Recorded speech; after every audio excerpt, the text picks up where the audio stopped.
Welcome, everyone. I hope everybody's doing all right. Hope everybody's start to their week is going well. Um, Unfortunately, this is one of those streams. It's not going to be fun. Uh, we are going to be talking about a missing girl, um, and she disappeared out of Moreau, New York. Her name is Charlotte Sena, and she is well. Let me go ahead and play a news clip first. Let that explain it to you. I've still got the music. Sorry about that. Hold on a second.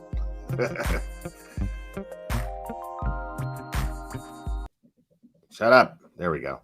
Okay. Um,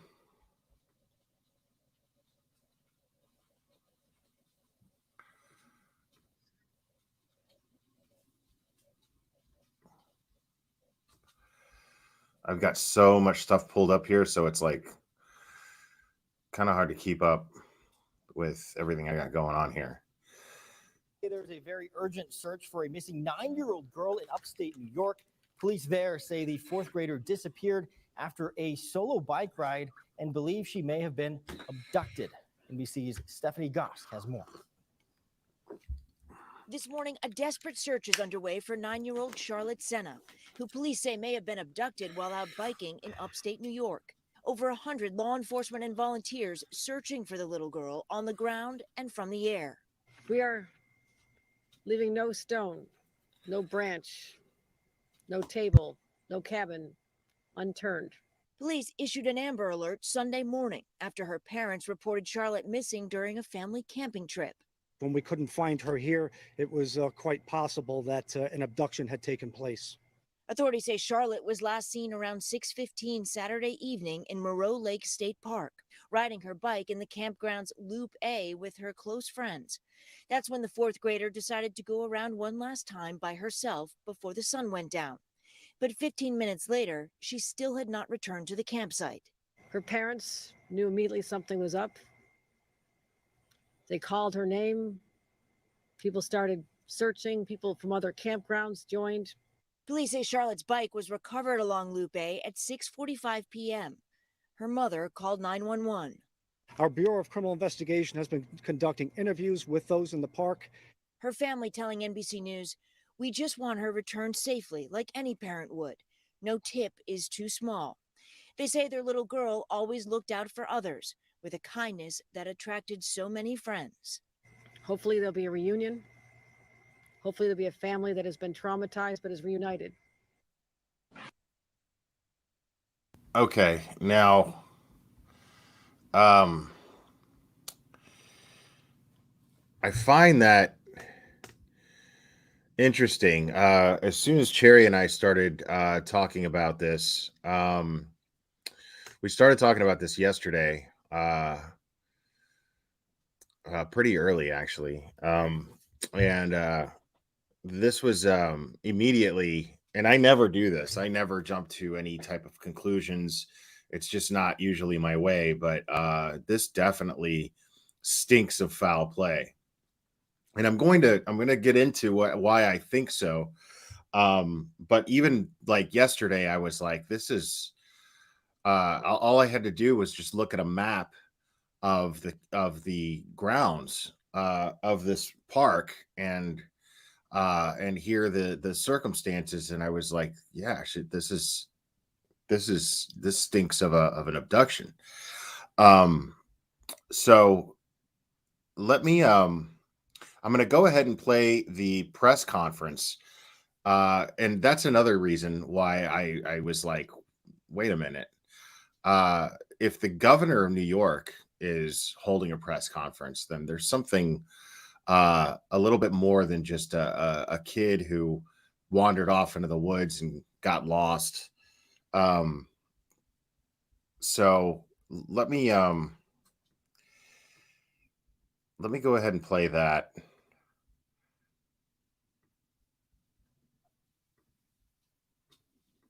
Today by Lieutenant Colonel Good afternoon. I'm joined today by Lieutenant Colonel Richard Mazzone, Troop G Commander Major Dennis Shager. We also have representation from law enforcement, including the FBI. On a picture-perfect fall day here in upstate New York, Charlotte Sena's family and friends gathered for a weekend of friendship and food and enjoying one of the last few days of good weather. They came here to just have an ordinary time. The kids could have a chance to be in nature, have a chance to be kids. And they came to this beautiful scenic state park, Moreau State Park, literally 15 minutes from where Charlotte and her two sisters were raised. They rode bikes around the loop road we see. They camped, they cooked out, and they're here to make memories. Now, as much as I hate to interrupt the governor here, someone made a comment here saying that Mel 077 is saying, kids aren't safe anymore.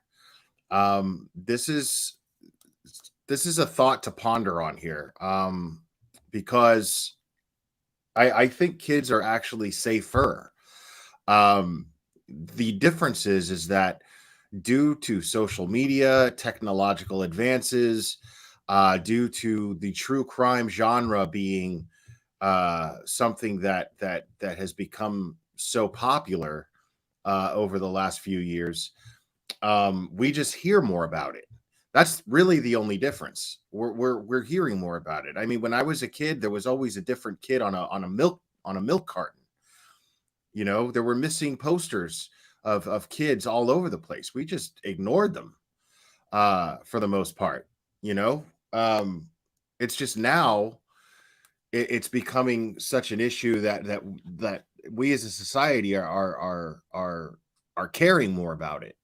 But this has always been a problem, and it's always been easy for perpetrators who abduct children to get away with it. So this is something that we need to realize and think about. As tragic as this is, I'm actually grateful that this is getting the attention that it's getting, and all of the other missing persons cases that we look at and talk about get the attention that they do. I'm grateful for that, because it's not all of a sudden that people are going missing. It's that all of a sudden we as a society are caring more about it. Make no mistake about that. The kind that lasts a lifetime. But instead, the day turned into every parent's nightmare. I just met with Charlotte's parents, David and Tricia, obviously distraught. And as a mother and as a grandmother, I cannot imagine the pain they're going through. They shared with me how joyful their little girl is. A fourth grader just recently elected to be a class officer for student council. And everybody thought of her as just a really nice girl, the kind that people wanted to be friends with, the kind that looked out for other children, the pride of every parent. Now, I realize it's just a slip, but the news reporter that I just played did the same thing, and the governor here is doing the same thing. And as a politician, you would think she would know a little better, but she is referring to her in a past tense, and I think that can send a message, and we don't want that. And I don't think that she's doing it deliberately. I think it's just a slip of the tongue. Most people do this. It happens all the time. Covering these cases for the last 5 years now, going on 5 years, almost 5 years. This is becoming when I hear people refer to someone as past tense, I don't put as much into it as most people do anymore, because I've seen many innocent people do this. And again, it's a slip of the tongue, and she's the governor. She's not even involved. You know what I mean? So when you start to just keep in mind, people, when you hear a parent do this, sure, it's notable, but it doesn't make them guilty of anything, because if you look at it, the governor of New York, right, is right here doing the same thing. It's just a slip. Most of the time, it's just a slip. You don't need to read into that too much. Because a lot of people are just like, as soon as they do that, as soon as a parent does this or a loved one does this, they, automatically they're like, oh, past tense, they're guilty of something. I don't know what, but guilty of something. We have to, we have to keep that in check, people. Engage with empathy, folks. So it's a very hard time for her family. I'll go through the circumstances of her disappearance, and we'll have representation from law enforcement talk about the search. Charlotte was camping with her family here in Moreau State Park. Last evening, she went out on a bike ride. It wasn't dark. It was right around dinner time, and did a couple of loops with close friends she considers her cousins. And then she decided, after going around Troop A, she said she just wanted to go around one more time by herself. Be that big girl, do it by herself. Literally 15 minutes later, she hadn't come back yet. And that's really when the nightmare begins. Her parents knew immediately something was up. They called her name. People started searching, people from other camp. Now, this is a very scary thing. I want you to think about that for a second. She rode around on the trail with her friends who she considers so close that she considers them cousins. And then she decides she wants to do one more lap by herself. Okay. Only 15 minutes goes by. Think about that. It's not really a long time. 15 minutes goes by before, right? And that's as soon as that 15 minutes goes by, Charlotte's parents start to feel like something's wrong. So everyone acted as quick as they possibly could in this case. This is, as far as people reacting to a missing child, this is one of the fastest that I've ever heard of. So that's something to take note of. Keep that in mind. That makes the situation that much more scary. This is another reason why it's much easier to come to the conclusion that there is probably an abduction here. Now, of course, law enforcement professionals are scouring this national park in order to just cover bases. You can't just all of a sudden assume there's an abduction and act as though there's an abduction and focus on the possibility that there's an abduction without actually searching the area. And this is after they have searched for 24 hours. At this point, when not today, but at this point, now it's been going on 48 hours in about 10 minutes. It'll be about 48 hours that she's been missing. But at this point where the governor is holding this press conference, it's been 24 hours.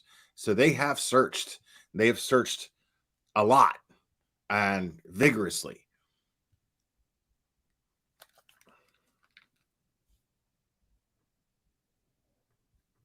Campgrounds joined, and 30 minutes later at 6:47, Charlotte's mother, Tricia, called 911. The scene was chaotic. People leaving their food. Now keep that in mind. So 15 minutes, they feel something's wrong since she hasn't returned. Then another 30 minutes goes by before she calls 911. That is pretty quick considering. Now, some of you might say, well, why did it take 30 minutes for them to call 911? Because what every parent does is they don't want to go into a panic. Every rational human being who has a loved one that they're kind of worried about, what they'll do, especially a kid, they'll they'll search for the kid themselves. They'll go around, they'll say, Charlotte, Charlotte, where are you, Charlotte, Charlotte? That's what they'll do before they call 911. So all of this just adds up as far as the most responsible way that you could handle and of course, as soon as they found the bike, because if she's not on her bike, that's another situation. That's another problem. That immediately would put me in, okay, panic mode. I mean, I'd like to think that I'd stay rational, but immediately my mind is racing and I'm thinking that there is absolutely an emergency here and this little girl needs help. So immediately 30 minutes go by, they found the bike, they call 911, boom. So they did everything that they were supposed to be doing. They did everything right. Everyone involved in this has done everything right so far as I can tell.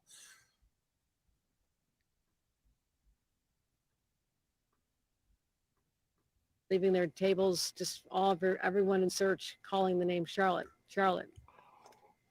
By 7 p.m., the state police were on site. And for the last 18 plus hours, teams from the New York State Police, dogs, aviation, our bloodhounds are here. The sword operators, our special response teams are on site. New York State Park Police, forest rangers, underwater rescue teams, and drones. We brought in technology experts also to analyze other forms of communications in the park at that time. A command post has been established at the state park right behind us. And additional search teams were deployed this morning. Right now, there's over 100 personnel deployed, 75 law enforcement on the ground, the 2 drones, an airboat search team, 6 underwater rescue teams, another boat that has sonar. We also have the Schenectady Fire Office here assisting with the search, given that Charlene is the niece of one of the members of the Schenectady Fire Department. We are leaving no stone, no branch, no table, no cabin unturned, untouched, unexamined in our search to find Charlotte. We'll keep the members of the public updated. I promised her parents we'll find her daughter. She's all of our daughters. Their family needs love. They need prayers. And if you know anything, if you've seen anything, you hear anything, please contact 911 to tell us what you know and what you may contribute to the search for this little girl. Hearts are broken here today in New York. Hopefully there'll be a reunion.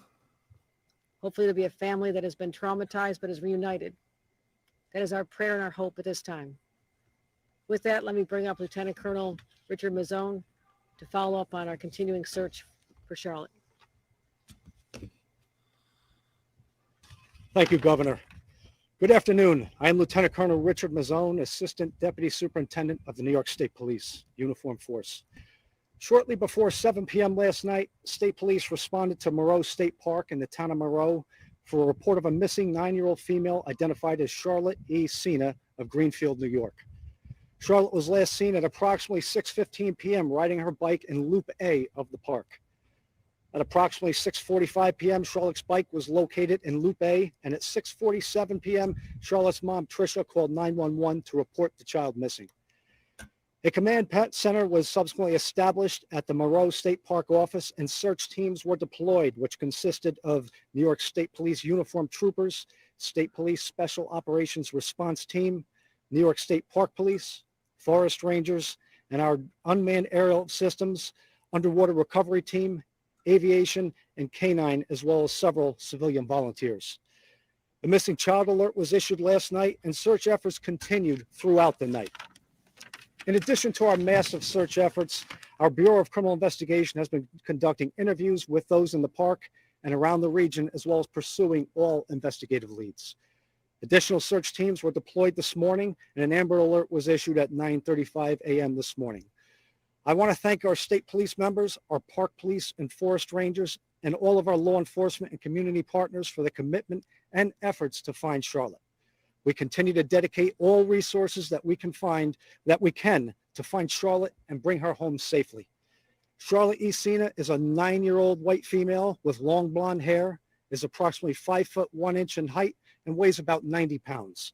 She was last seen wearing an orange tie-dye Pokemon shirt, dark blue pants, black Crocs, and a gray bike helmet. Members of the State Police Wilton BCI will be leading this investigation, and anyone with any information is asked to call the New York State Police at 518-477-9333 or call 911. Any updates will be posted to the State Police newsroom at nyspnews.com. Thank you. If there are any questions, I'll take them at this time.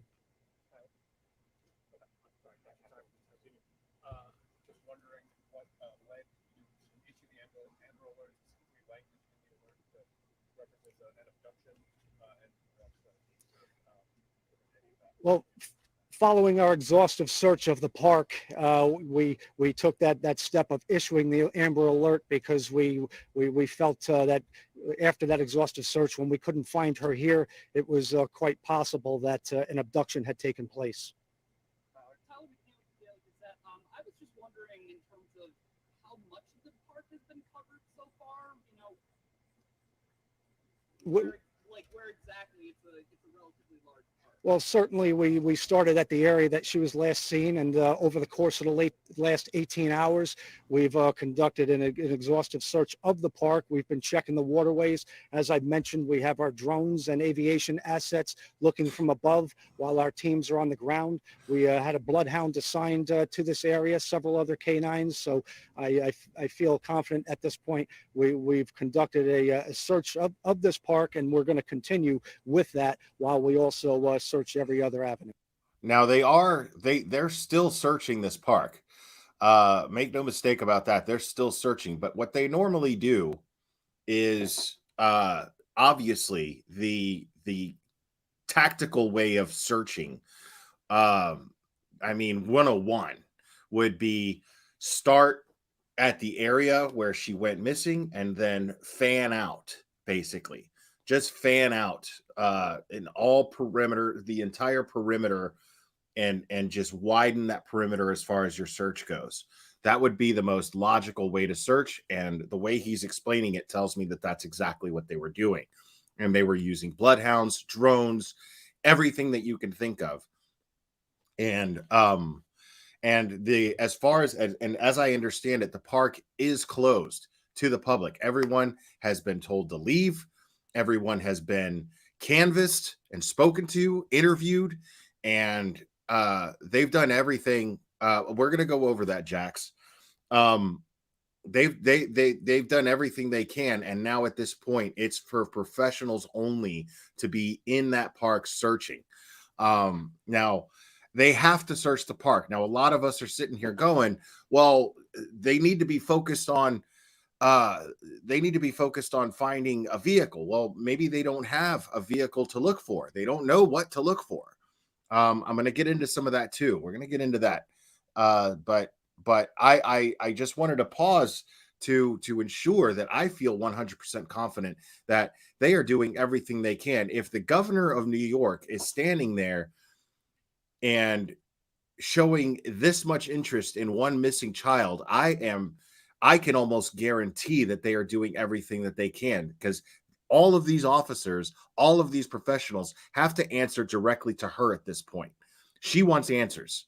If she just put herself out there saying, and not just some little public statement going, our heart goes out to the family, blah, blah, blah. No, she's up there totally involved, totally invested in this. And that tells me that there is a lot of pressure for all of these professional agencies to produce results.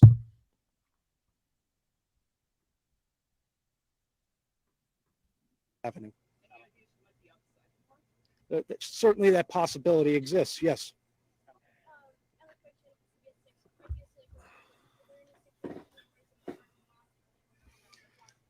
Well, I really don't want to get into the cameras and the technological aspects of our investigation and our search at this time, but I can assure you, as the governor mentioned, that we are doing everything we can to reunite Charlotte with her family. All right, thanks everybody.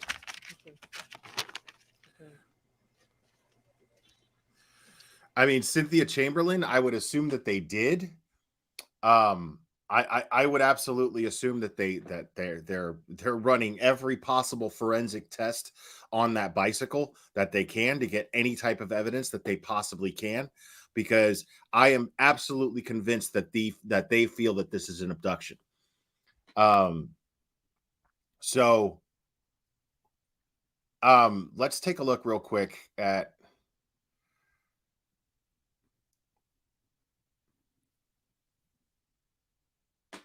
this is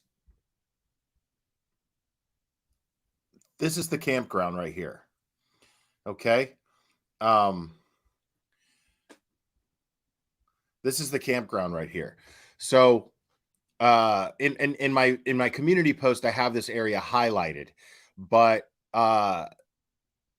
if you could see real quick here, if you could see my cursor, this is the area that she disappeared from. Okay.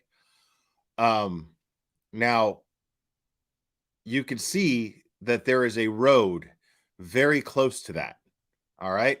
Now, this is the lake back here. Okay. There's a little, you know, I guess the opposite of a peninsula, because it's made of water, but whatever you would call that. Um, but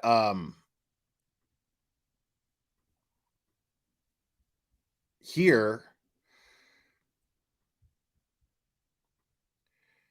this is why as soon as Cherry and I were communicating about this yesterday, I Google Earthed it, and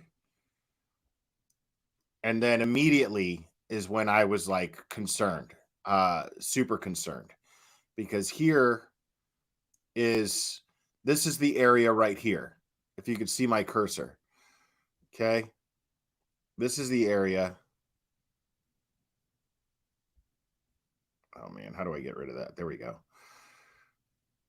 And you can see that road, okay? You can see that road right there. Now, this is where I got concerned, okay? Because just over here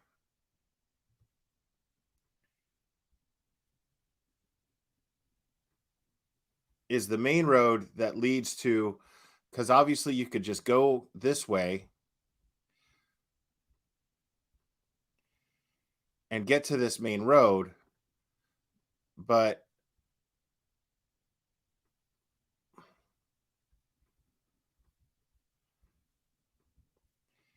this main road right here leads to Interstate 87.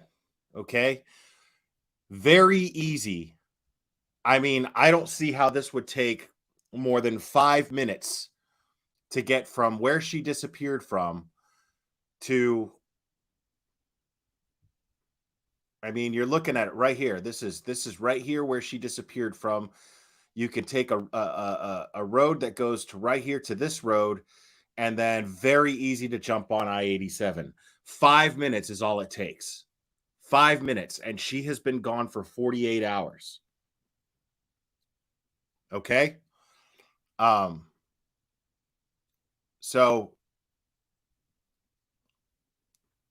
and if I'm correct, I mean, you could take I-87.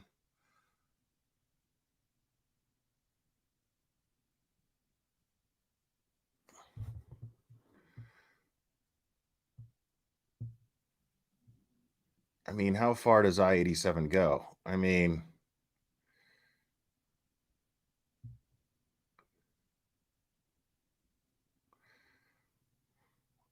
once you get into these areas right here, you've got New York City. You've got, I mean, this can go.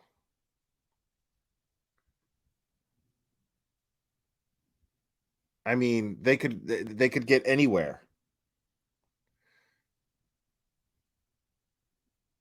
Yeah, all the way up to Canada if they wanted to. So this is a very, very scary thing.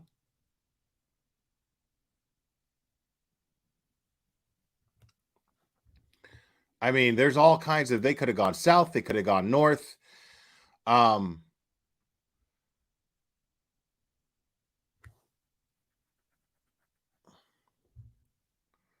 yeah, it couldn't be more than 10 minutes to get to I-87. That is extremely concerning to me. That is extremely concerning to me. So what I worry about, because I know there's a lot of talk about cameras. Are there cameras uh going in and out of the park? Probably not.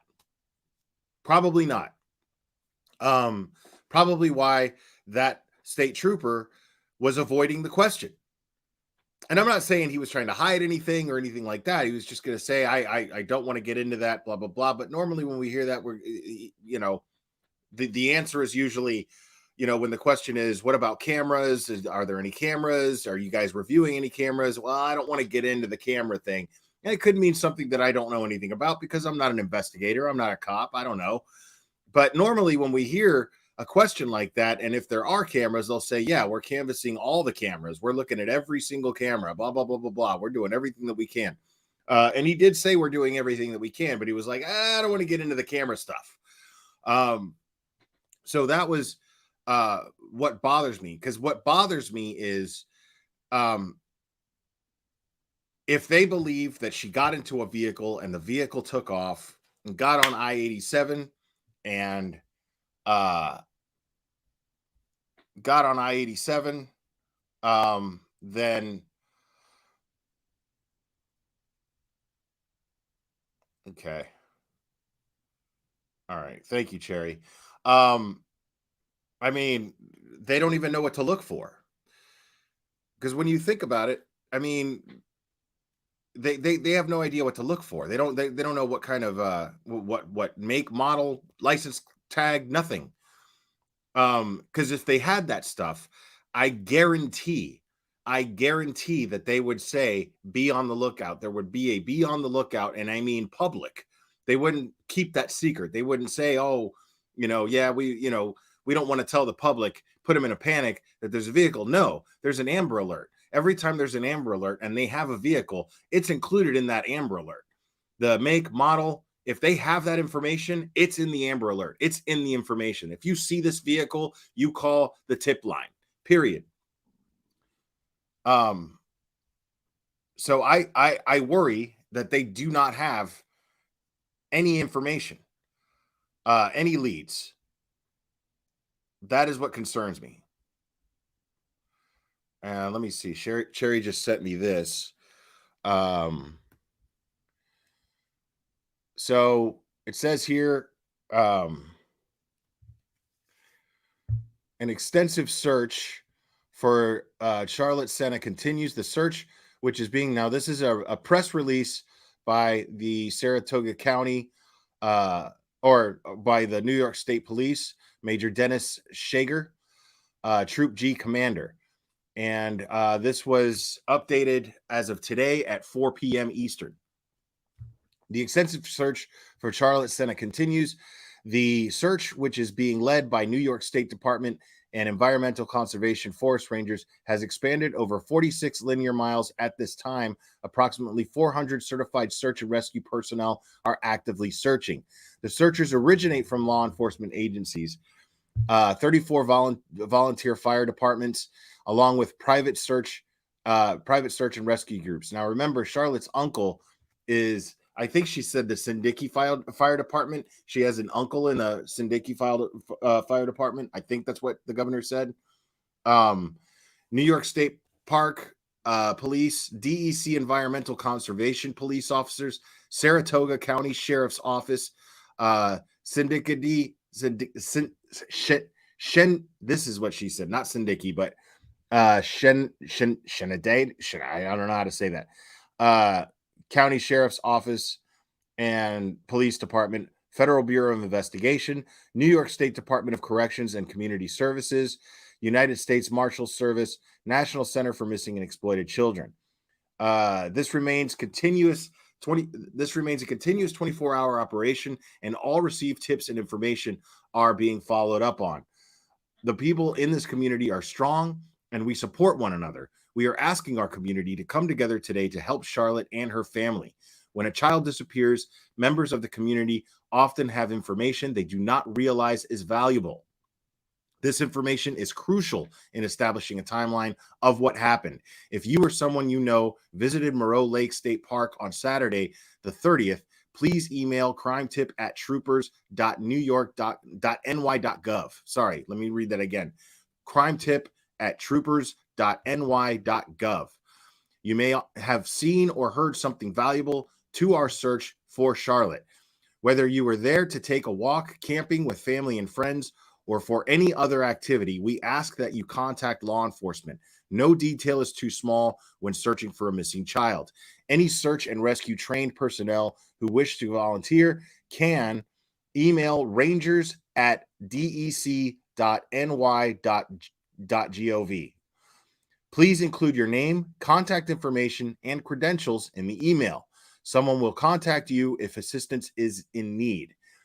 Moreau Lake State Park is closed indefinitely, and we request all members of the public to avoid the area. In addition, a temporary flight restriction has been issued by the Federal Aviation Administration over Moreau Lake State Park to ensure the safety of our aircraft operations. Wow. That's crazy. So you can't even fly over there unless you're involved in the search. Like, unless you are authorized and an authorized member of the search party, you're not allowed to fly over there. All flights have been detoured from going over that area, just so it doesn't interfere with the ones who are searching. No interviews will be granted at this time, as all of our efforts are being focused on finding Charlotte. Any future media availability and updates will be posted to the newsroom. We ask the media to please respect the family's privacy during this time and not contact them directly. All agencies involved are completely committed to safely returning Charlotte home and will continue searching for her. Let me read that one part one more time. No interviews will be granted at this time, as all our efforts are being focused on finding Charlotte. Any future media availability and updates will be posted to the newsroom. We ask the media to please respect the family's privacy during this time and not contact them directly. That goes without saying. YouTube dickheads, do not contact this family. Leave them alone. Don't contact them. Leave them alone. If they're asking mainstream media professionals to not contact the family right now, that means you, without saying, but I'm saying it. You're not media. And if you have a printed press pass, whatever, I don't care. Do not contact this family. Leave them alone.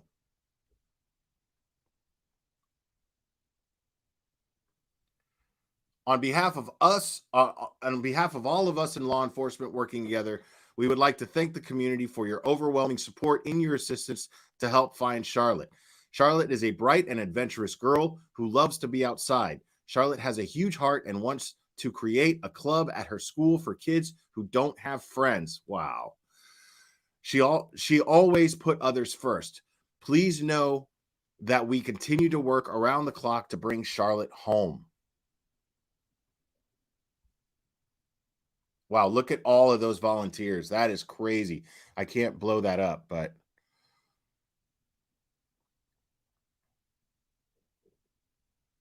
and an update as of October 2nd, as of today at 9:30 a.m., a new media staging area has been established at the Ace Hardware Distribution Center located at 295 Ballard Road,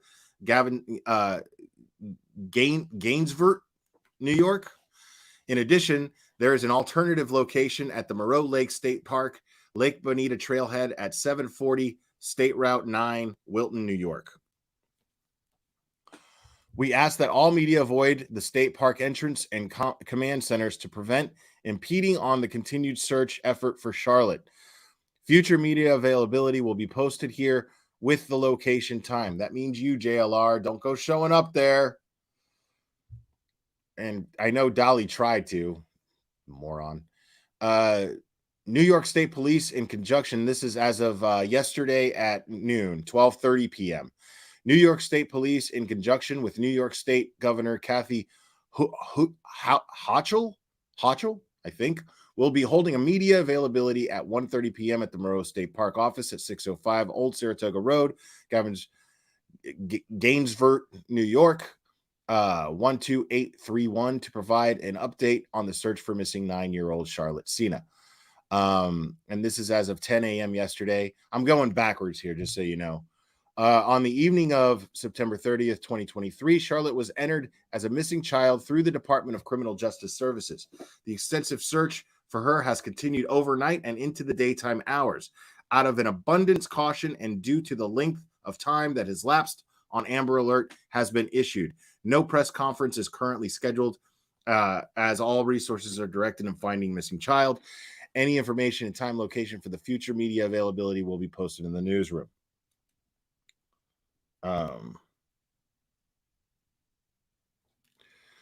Okay, so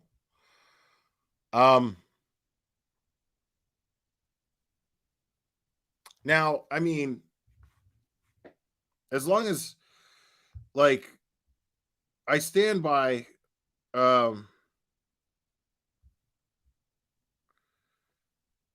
me see here.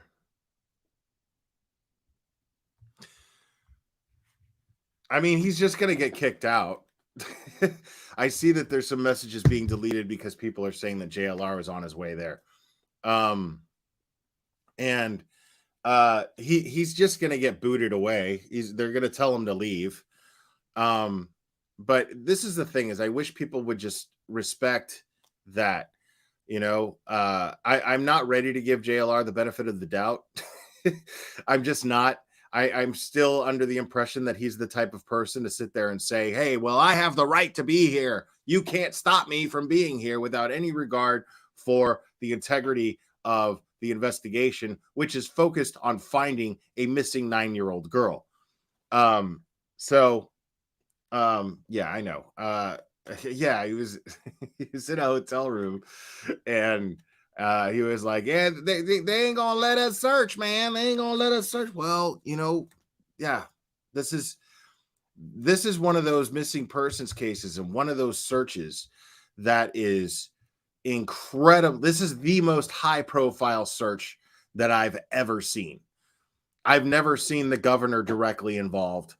I've just never even, I've never seen that. I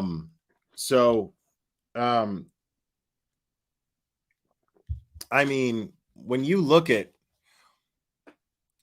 because I wish that I could actually blow that up.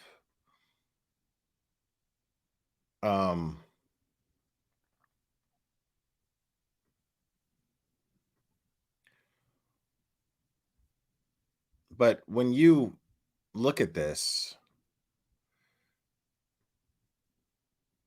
I mean, this was yesterday. Well, actually, this was this morning. But I mean, I don't know how well you can see that. But those are not just people who want to be involved and want to volunteer their help. These are professionals. These are professional investigators. These are firefighters. These are all some form of emergency response that have volunteered to search for this little girl. They are taking this incredibly seriously. And not to say that other missing persons cases they don't take very seriously. I'm not trying to imply that. I'm saying I've never seen it taken as seriously as this. Yeah, I mean, she's promising that they bring Charlotte home safe. That's a huge promise to make. And you know, not to be a downer, honestly, I'm not trying to be a Debbie Downer here, but also keep in mind that whenever there's a politician involved, there's usually an agenda, and there is an election coming up. Just keep that in mind. We are just shy of an election year right now. So, We're going to see a lot of politicians stepping up to be heroes. That's going to happen. But the thing is that means shit unless this politician produces results. I mean, if she is saying I promise we're going to bring this child home, that means they're going to bring her home. Or that means that she intends on bringing her home, because if she makes that promise and doesn't come through, it's not going to look good for her in the next coming election. So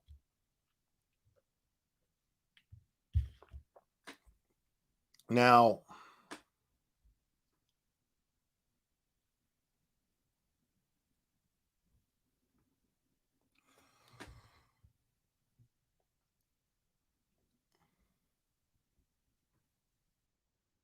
let's go over, because I really like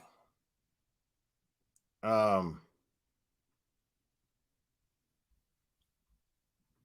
sure most of you guys are already subscribed to WFLA. Team Brittany is a mod for WFLA. If you guys know JB, go on over there and subscribe to WFLA, because JB is just a cool dude, man. I like the way he covers things. But we're gonna go over a little bit of JB's coverage of this, just because I like that dude a lot.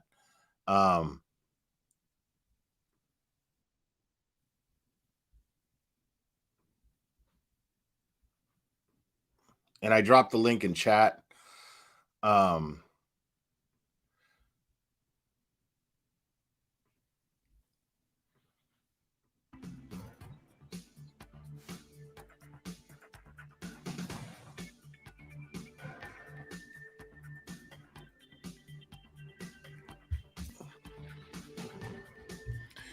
And now we're gonna stay live for a little while here.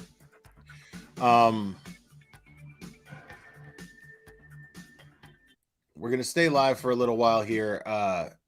There are no updates. Just in case there's any updates, we're gonna hang out, wait, see if there's any updates.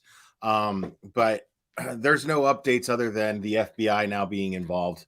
That's really all there is. That's the latest update, that they closed the park and that the FBI is involved in the search now.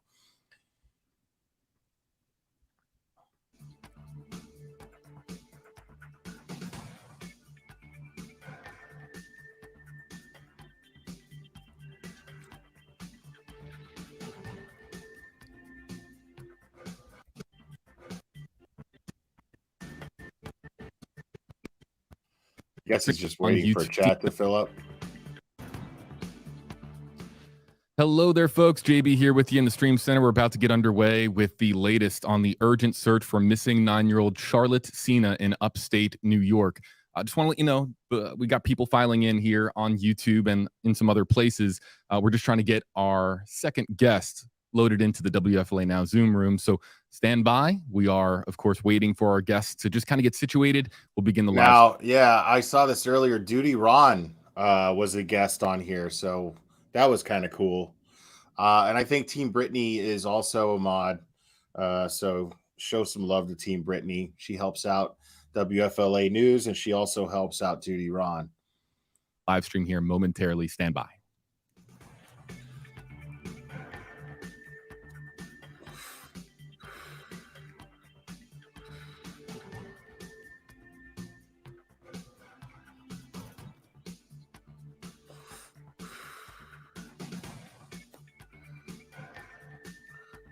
Yeah, see, this isn't live, so I can just fast forward through this stuff.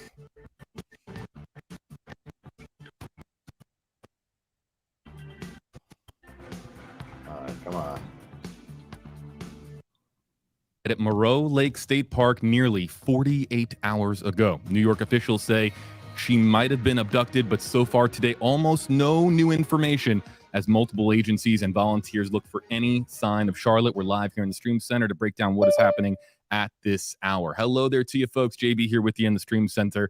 A lot going on in the last few minutes, but we're going to try to get to the very latest on Charlotte Sena, missing 9-year-old in upstate New York at Moreau Lake State Park, 35 miles north of Albany. I'm sure that a lot of our audience members tuning in have heard of this story so far at this point, but let me just quickly break down some of the basic information at this hour. It was Saturday evening when she, again, right here on your screen, adorable little Charlotte Sena, went missing while on a bike ride at Moreau Lake State Park. It's a campsite, again, 35 miles north of Albany. She was there with family and friends. Her and a few friends were on bicycles riding around Loop A at the state park when she went around one more time, and it was on that trip by herself when she vanished, disappeared. This has become a massive search, a missing child alert put out, then an Amber Alert put out the following morning, and now at this stage, here we are, this Monday, October 2nd, 2023. Still many questions persist as to exactly where she is. Now, we know that there's possibly an abduction. Okie Crime News. I appreciate it. Thank you. But I'm actually good on mods right now. My mod situation is a little complicated at the moment. It's nothing personal, but I do appreciate you offering, and I do appreciate the super chat. Thank you so much for that. But right now I'm good on mods. Like I said, my mod situation is a little complicated at the moment. And I'm handling that with kids gloves. So, but thank you. I do appreciate it. Abduction that has taken place. That's why you see on the bottom of your screen, we have activated share to help. If an abduction took place, if someone nabbed her, took her away from upstate New York, there's a lot of different places in the world she could be right now. Of course, really honed in on the northeastern United States. But if an abduction took place, seeing these images of Charlotte on your screen, she could be sighted at rest stops, gas stations, restaurants. It's really important that we get out these images as much as possible. And of course, social media has been great so far as sharing the story really today becoming a national story out of upstate New York. I'd like to bring in Jennifer Koffendorfer, our guest joining us here. You might have seen her on News Nation. And Jennifer, let's start right here. News Nation reporting in the last hour, and multiple agencies also reporting this as well, that the FBI has now joined in on this search effort. I want to break down exactly what that means going forward as far as the resources available. But first, let me just begin by saying good afternoon to you. Good afternoon, JB. Good to be here. I wish it were under better circumstances. These are the worst cases, children that go missing and that are believed to be abducted. I can tell you, bringing in the FBI, I'm glad to see it. I think it's it is a little bit late. I would have liked to seen it earlier, only because of the manpower, the resources, the technology, the experience that comes with the Bureau. But the state police are doing a great job. The locals, I'm sure, are doing a great job. It's just they need more help. This is a 6,000 plus acre park, and they've got to comb through every square inch of that. If she was abducted, it is likely and possible, certainly, that she could still be at that park somewhere. I think it's more likely that she would have been taken off the grounds, but they have to cover every square inch of those grounds. Yeah, it's of course encouraging to see that the FBI is now officially involved, and we're paying attention as well on social media for updates. But there was obviously a lot of action on this story yesterday when the word was just getting out. When the Amber Alert went out, people were checking their phones. The governor of New York, you don't really see it too often when the governor of a state is at a press conference, really the day after a massive search, of course, is begun. But of course, Kathy Hochul, that's the governor of New York. Albany is the capital of New York. She's not too far away, so she's able to quickly get up there 35 miles north and go to Lake Moreau State Park. We're going to show you that here in just a minute. But today, Jennifer, there hasn't been too much. We just got news a short time ago that the FBI is involved. But other than that, since the search efforts began at 6:30 this morning, around the time of first light, there hasn't been too much. And that, of course, just makes everyone a little bit uneasy, right? It does, but there's so much going on behind the scenes. We're seeing the search efforts here, but there's a lot going on that has nothing to do with this search. This is a two-pronged investigation at this point. This is the search aspect that we're seeing photographs and film of. But what's also going on are interviews, obviously canvassing all the individuals that are sexual predator violators that are in that area. And I can tell you, I took a look and there's many for them to look at. There was another case that was only about 19 miles from there that took place very recently, where an individual was stalking, if you will, and looking in one instance at young children there at another state park. So they're really doing the intelligence-based side of the investigation right now, and also looking at all the camera footage. There's a possibility, I looked this up, there was trail cameras that are at most of these New York State parks. We don't know if there's any cameras or trail cam involved in this, but JB, we can hope.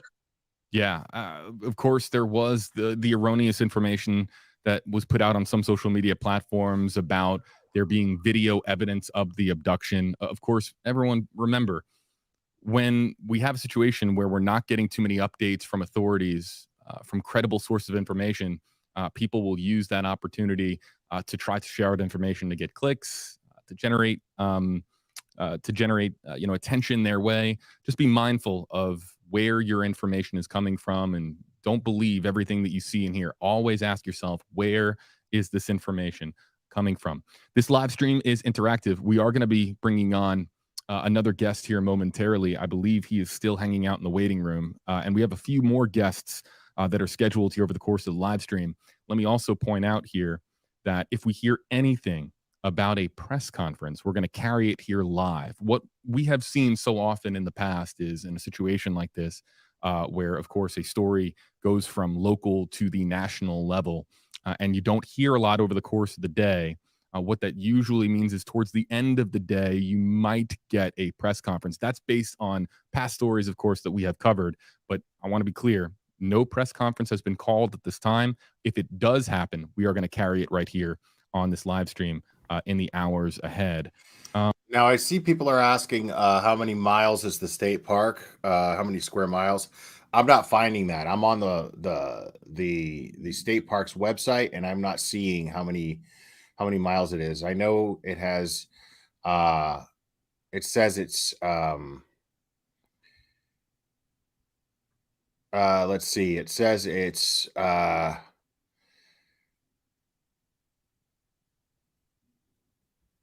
man, where did I see that?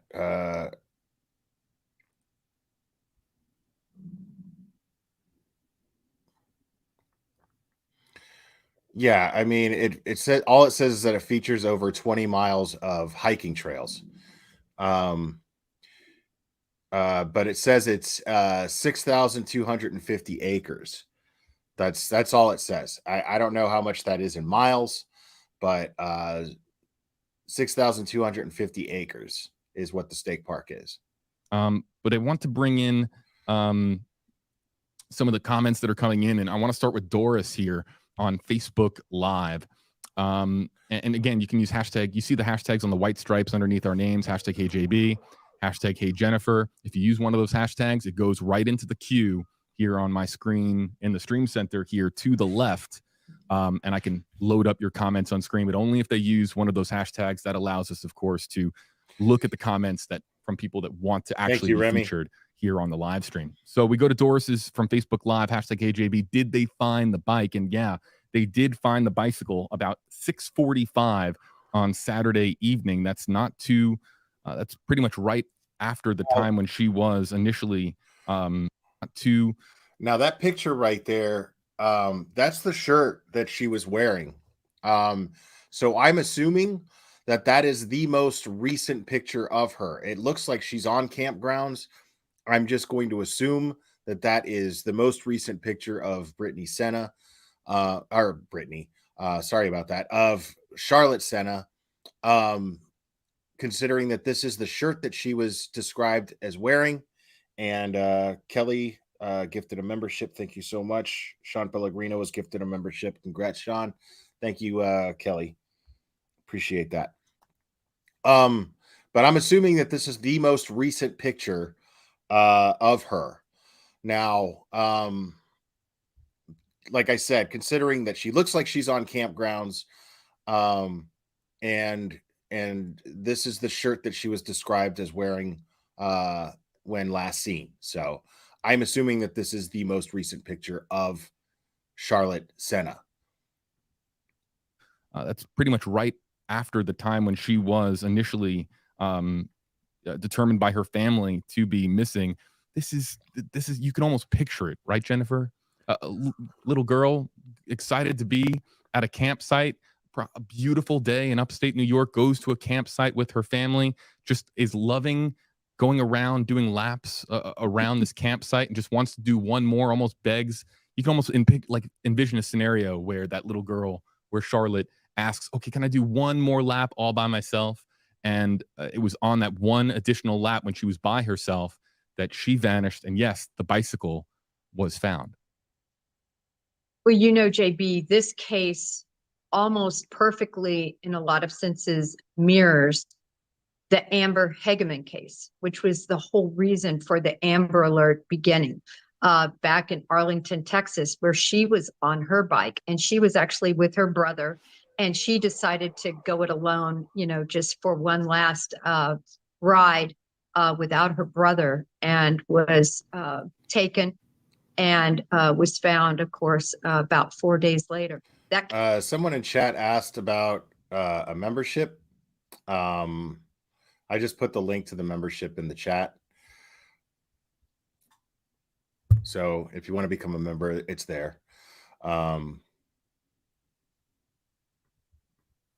case was worked off my squad, the violent crime squad in Fort Worth. And it's just heart-wrenching. That case was never solved. And the whole reason the Amber Alert was instilled was so the information could get out very quickly when you had a young person like this not be accounted for. Yeah, it's of course, it's terrifying to think about the scenario of just one more lap being allowed. And you mentioned this earlier, though. Of course, one of the first starting points I would imagine for law enforcement, Jennifer, is going to be any convicted felons in the area, right? Anybody with a record in the area of Lake Moreau State Park. How quickly are you able to access that information if you are local authorities or New York State Police? Oh, really, just within minutes. And then from there, so let me tell you, JB, the last case I worked as an agent was a 6-year-old little boy that went missing. And so I was brought in to run that command post. And what happens is you show up and there's all these hundreds that are already working the case. And so it's a matter of really getting with each official and finding out where are we at on the grid search? What resources do we have? What are the interviews looking like? Who do we need polygraph? What's it looking like in terms of the, as you said, convicted felons that are there that are registered with the sex registry, blah, blah. See, that's fascinating. Is she's just loosely going over what it takes to actually conduct an organized investigation when it comes to these things. So when you hear idiot YouTubers act like they're professionals in searching, they don't even have the slightest clue as to what goes into these investigations. They don't have any idea. And when you're talking about hundreds and hundreds of different agents, hundreds and hundreds of different law enforcement professionals, think about the organization that is required to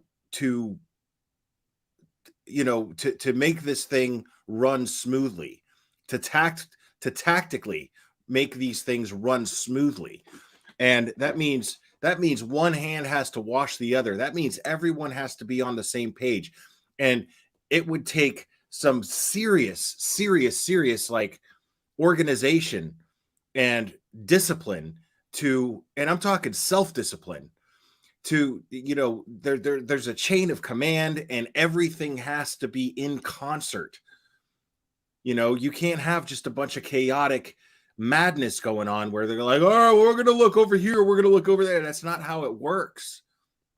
So when I hear idiots on YouTube sit there and go, you don't need to sit there and be a trained professional to go look for somebody. You just got to have eyes and a set of feet. No. In order to ensure that the best results are manifested, in order to ensure that, there has to be organization. You're not qualified. So that's why when you conduct these searches, you don't just go in there and talk about boots on the ground, as long as there's boots on the ground. No, dude, you have to go like these things have to be organized so that you don't taint evidence and so that you produce the most possible, the most likely results, so you can produce results in the most likely fashion. That's the only way. So it's very irresponsible to sit here and say, well, I'm going to go out there and search. Okay, well, if they're allowing volunteers to search, then get with someone who is organizing the search. Let them check your credentials. Make sure that they know who you are. Make sure that you follow any type of instructions that those professionals have. But you could see that when it comes to these investigations, these people are professionally trained. And in order to make sure that they produce the best results, I mean, this is someone's life on the line. This is a child's life on the line right now. So in order to produce the best results and bringing this child home to her family, which is the number one priority, that is the objective, bringing this little girl home safely to her family. That means you leave it to the professionals. And if the professionals want your help, you do what the professionals tell you to do. You don't do anything outside of that. Otherwise, you could be hindering this child's safety. You could be hindering the chances of this child being found. Just because you have the right to do something doesn't mean it's the right thing to do. Blah, blah, blah, blah, blah. You start in and you just have to sort of look at all of this information, and what the Bureau brings in besides investigative resources are clerical resources that can come in and sort of manage this mountain of influx of information and purposefully put out leads to all the individuals. Okay. Hi, Gen 1. No, the family or somebody close to the family, people who were out looking for Charlotte before she was called, before 911 was called, her bike was found, which was the biggest red flag ever. So as soon as her bike was found, so she was riding bikes with her cousins or her friends, which she considers her cousins. She decided to do another lap before it got dark because she loves to be outside. She decided to do another lap before it got dark. And then 15 minutes went by, and then her family got worried, and then they went looking for her. And then they were searching for 30 minutes. And then after those 30, within those 30 minutes, once they found her bike without her. And that was what put everyone in a panic, rightfully so. And then they called 911. So her bike was recovered, but not by law enforcement. This person needs interviewed. This area hasn't been looked at. This cabin hasn't been looked at. We need somebody to go through all the information about who is staying at the campground. How about all the workers that work at that campground? There's so much to go through, JB, and that's what's going. Tingle Bar. I honestly don't know how far the bike was. I don't know exactly where they found the bike. That I don't know. And I'm sure they dusted for fingerprints. I'm sure that bike is being forensically examined for any type of evidence that could lead to finding Charlotte. Going on right now behind the scenes. Yeah, here's a map of Loop A, which of course people have really honed in on because that is the loop where Charlotte Sena went missing and where her bicycle was found. I did a little bit of, I did some checking, and trying to get an idea as to how large this loop was. And I just a little bit of just Google Maps, you make a point and you go all the way around.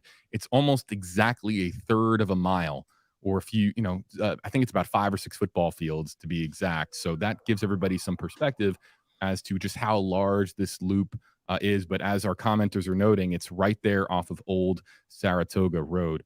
Folks, we're going to load up our next guest to join Jennifer and I. Stand by. We'll be back in 30 seconds.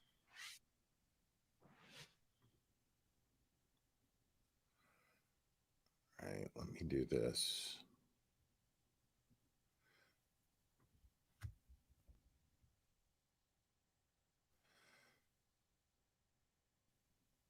Okay.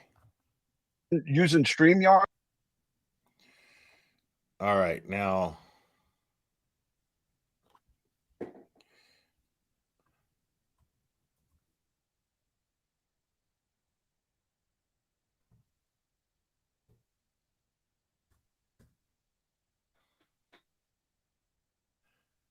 Duty Ron is about to join that stream. I'm dropping Duty Ron's link in the chat. He's a friend of the channel. He's a retired Duty Ron, I get to bust your chops. All right. Duty Ron is a retired New York City homicide detective. So his insight is always valuable to me. So I'm dropping his link in the chat here. So make sure to sub up to Duty Ron. All right, Jennifer Koffendorfer, and now, yes, Duty Ron, friend of the program, you guys. Let's give our comment section out there. Let's give a shout. Jay, welcome to Logic. Thank you. Shout out to Duty Ron, retired NYPD detective, runs a great YouTube channel on his own, has already been on this story. Yeah, Jennifer, you wanted to bust his chops a little bit there, didn't you? I got to bust your chops, Duty Ron, because I'm usually the one with technical difficulty. You actually ship me something to help me with my technical difficulties, and look, I'm all ready to roll now. Yeah, Jen, I always like to roll with the punches here, but I don't use Zoom per se. If JB was using StreamYard, I would have been a wizard, but I'm not a Zoom guy. So I tried to get my phone in the landscape mode and I was sideways. It was a mess, but here we are. This case, JB, thank you for having me on and inviting me. Just a difficult search, 6,200 acres, a state park upstate, just a little bit north of Albany. And just difficult at best. Yeah, so a couple of New York connections here between Duty Ron and myself. I went to school in Albany. I was there for 4+ years. Needed an extra semester to graduate, you guys, because of that's a long story. We're not going to get into that. But I actually have gone camping. It's not too close to here, but something similar to the Lake Moreau State Park. And again, I know. I still know I have tons of friends in Albany, and they're all, of course, talking about this story and people who have volunteered their time. New York State Police, multiple agencies now being involved. I wanted to ask the two of you here your thoughts on where this is today. We don't have now, guys. What I'm doing right now is I'm checking Twitter quite a bit for any updates. At least from mainstream media. I'm not seeing anything. I'm seeing a lot of rumors. I'm seeing rumors that she was found alive. And we don't mess with rumors here. So I've got a 3-minute old post from the New York Post. Well, actually, somebody who posted a New York Post. So the New York Post article may be old. Let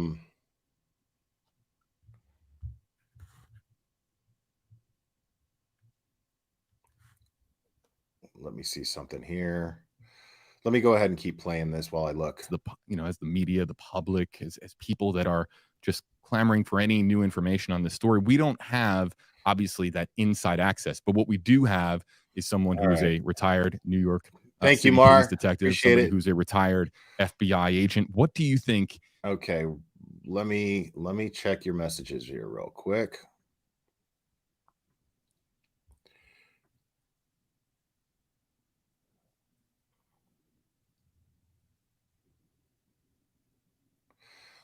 Okay, so here we go. Let me get out of this real quick.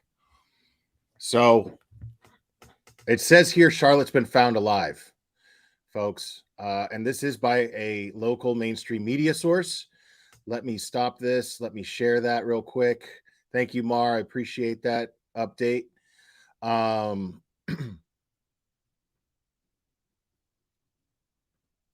right. Let's see here. This is by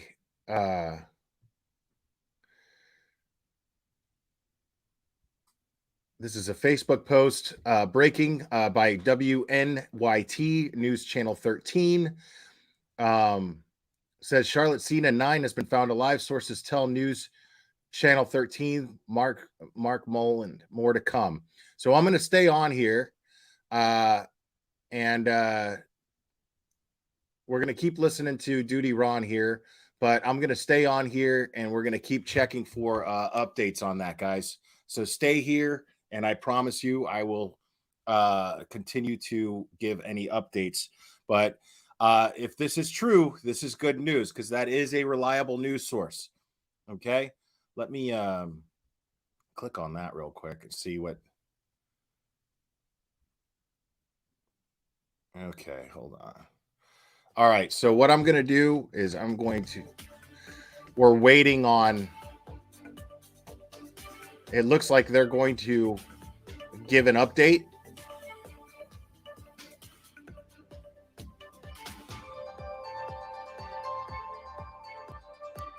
Let me mute that. Oh, This wait. is a News Channel There we go. 13 breaking news update. Breaking news right now into our newsroom. An update on the missing girl, Charlotte Sena. Sources telling News Channel 13 she has been found alive. Let's send it out to Mark Mulholland live at Moreau Lake State Park. Mark, this is a big development. It sure is, Rachel. At 6:52, it's not often that we break into NBC Nightly News to bring you information, but here we go. Charlotte Sena, according to law enforcement sources, has been found alive. At the end of our 6 o'clock newscast, at about 6:30, we showed you some pictures of police gathering at SPAC, 2 helicopters, police in camo, long guns, telling us that perhaps they were zeroing in on something. We've now learned they have, in fact, zeroed in on something. We don't know if there's been an arrest made, but we do know, we have it confirmed, that Charlotte Sena, the 9-year-old girl who disappeared from Moreau Lake State Park at about 6:15 on Saturday night, has been found. She is alive. That's what we know at this point. There are still developments to be found out here. We still have very many questions, but the headline is that Charlotte Sena has been found alive. Rachel. And Mark Mulholland with that breaking update. Mark, at the end of the 6th, like you mentioned, we had those photos of the helicopter, the police in the gear. We have a crew heading to SPAC right now. Have you been able to hear from the family yet as they've heard this news? Have not been able to confirm with the family. However, we understand that there are still some family here at Moreau Lake State Park. They've been here. In fact, they were allowed to stay when the rest of the park was cleared out. We saw cars racing out of here just a few minutes ago. We also saw state police cars racing out of here. But again, we've confirmed that Charlotte Sena has been found and she is alive. And thank God for that. Mark Mulholland, thank you so much. Yeah. A brief recap of how we got here. Mark mentioned she went missing over the weekend. She was camping with her family at Moreau Lake State Park. There has been a massive search for her over the last several days. Her bike was found. We've been bringing you team coverage of this throughout the last a couple of days here. And today, especially, again, Charlotte Sena has been found alive, 9 years old. We will continue to have team coverage coming up on our late newscast, News Channel 13 live at 9 and 11. Taniqua Penix is speaking to the community about this latest developments that everybody is so happy to hear about. We also have crews that are going to SPAC right now, as Mark was talking about.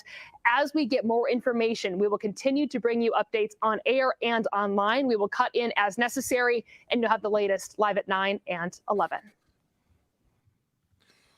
All right. I'm going to stay on here for a while so we could get a little bit more updates. So I'm probably going to have to make another pot of coffee.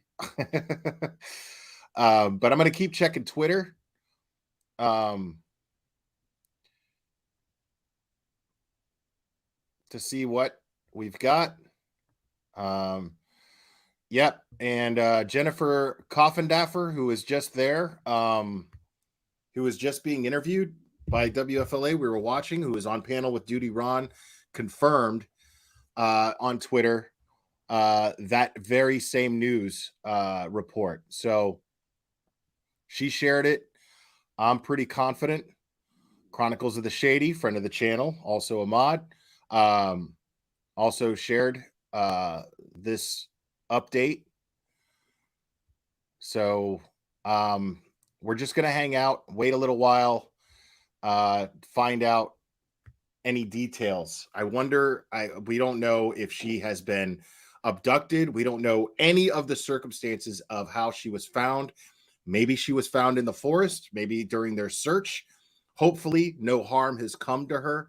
I pray that no harm has come to this child, but the fact is, the most important thing that has happened, that could have happened, has happened, and that she has been found alive and that she's okay. Hopefully she's fine. Hopefully she's unharmed. Hopefully there was hopefully there was no abduction. Hopefully she maybe fell down or something, and that was all that happened, and maybe sustained mild injuries at worst, hopefully. Mr. Harlan, thank you so much, buddy. Is it just me or a lot of people going missing? No, it's just you. Thanks, buddy. But when I started the stream, I was talking about that because a lot of people have been saying that. Why are so many people going missing? It's been happening since the beginning of time. People go missing all the time. The only difference is now in our society, we are finally starting to actually care more about it. Between technology and the evolvement of social media and this true crime genre, which it has its flaws. This is something that I talk about on this channel mostly, is the irresponsibility and people treating it like it's just another genre, like drama or action movies or whatever. So but the silver lining, the good thing about this interest in this genre of true crime is there are a lot of people who actually care and they follow these things. And there are eyes and ears peeled, put to the ground. So it's a beautiful thing, and this is one of those cases where it was a very, very fortunate outcome has come. And so this interest in true crime that we have probably played a very, very crucial role in her being found alive today. Evil Queen, yeah, thank you so much. Yeah. Melissa Bell, member for 10 months. Thank you so much. I am elated for the parents right now. Me too. Yeah, I mean, her loved ones must be ecstatic. I can only imagine the just what they're going through. I can only imagine. Kelly Green, thank you so much. My heart is bursting right now.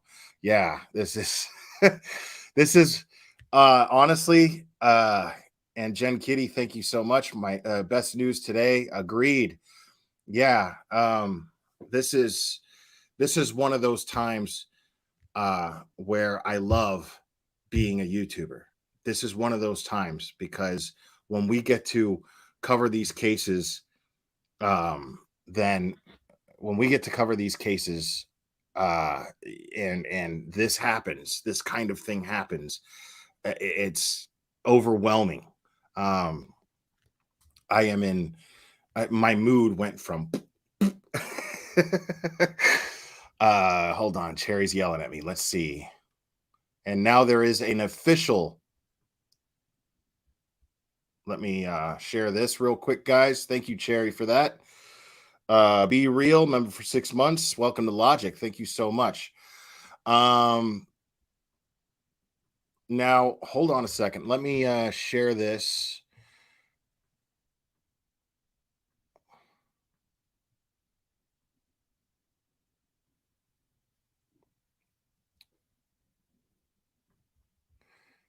This is an official statement by the Saratoga County, by New York State, the New York State Police. The press release says Charlotte Sena has been located and in good health.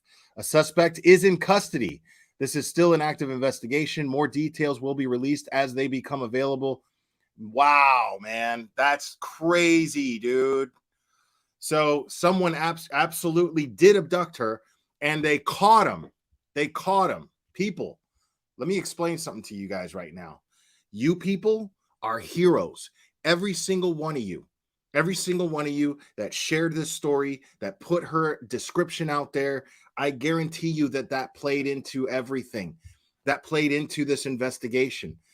You all of you people are heroes. This is what it's all about. Seriously, this is what it's all about. All of us getting together, using our social media platforms to share information, share descriptions. You guys did this.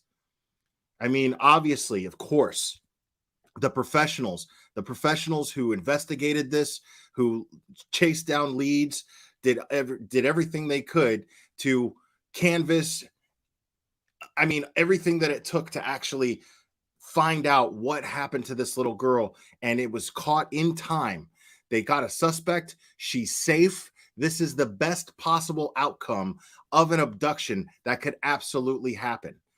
Now, it says she's in good health. Hopefully she wasn't hurt in any way, shape, or form. But the most important thing, folks, the most important thing is she was found safe, and someone is in custody, and someone's going to pay. That means somebody is being held accountable, and they're going to pay. So that community coming together the way that it did, and us being able to like witness this in real time, to me, is what this is all about. This almost never happens. This is a hell of a good day, folks. This is a hell of a good day. I'm going to stay on. I'm going to stay on while we wait for more updates, because I'm sure that there's going to be some sort of press conference that's going to take place at some point. I'm only halfway through the normal time that I would usually stay live on, so I'm not going anywhere. I'm going to hang out for a bit. If you guys want to hang out with me, we can. You know what I'm going to do, though? I'm going to go back to the I'm going to keep searching, checking Twitter, but I'm going to go back to the WFLA live stream and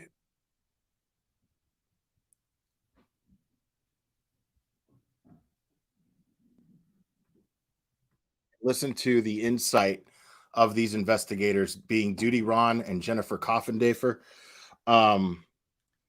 So we're going to hang out, get comfortable.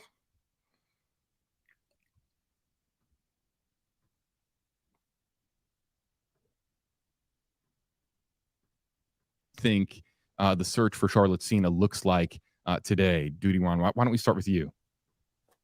Okay, well, JB, it's an enormous search area, 6,200 acres, as you guys were speaking about earlier. It's a tremendous amount of space to cover. Now, we know that they had air assets. They had, dogs in there. They called dogs of other kind, bloodhounds and so forth. This is, again, a massive on-taken by the state police. They have the FBI, which was called in. They're going to leave no stone unturned. But according to my information, that this park was packed with people. There was no extra campsites. That Loop A, each one of those campsites were occupied because it was a great weekend. So people are trying to get in their last digs before the summer turns into the winter. So this place was a lot of people. But the good news is Loop A is right at the entrance of that park. So when you enter the park, there's a small gatehouse, and then they have to release the gate to let you in after you register. As soon as you make that right hand. Thank you, Dr. Edward Moskowitz. Appreciate it. Thank you, Will. So happy. Thank Thank you for all you do. Oh man, thank you for being here. I appreciate it. I don't do much. I'm just one of you guys. I just care as much as you guys do. That's all. Um, and big love to lots of love to Duty Ron here and sharing his insight. Thank you, Palm Tree Lover. I appreciate that for the super sticker. That means a lot. Right-hand turn, the very first street is Loop A. So it's right at the entrance and exit of that park.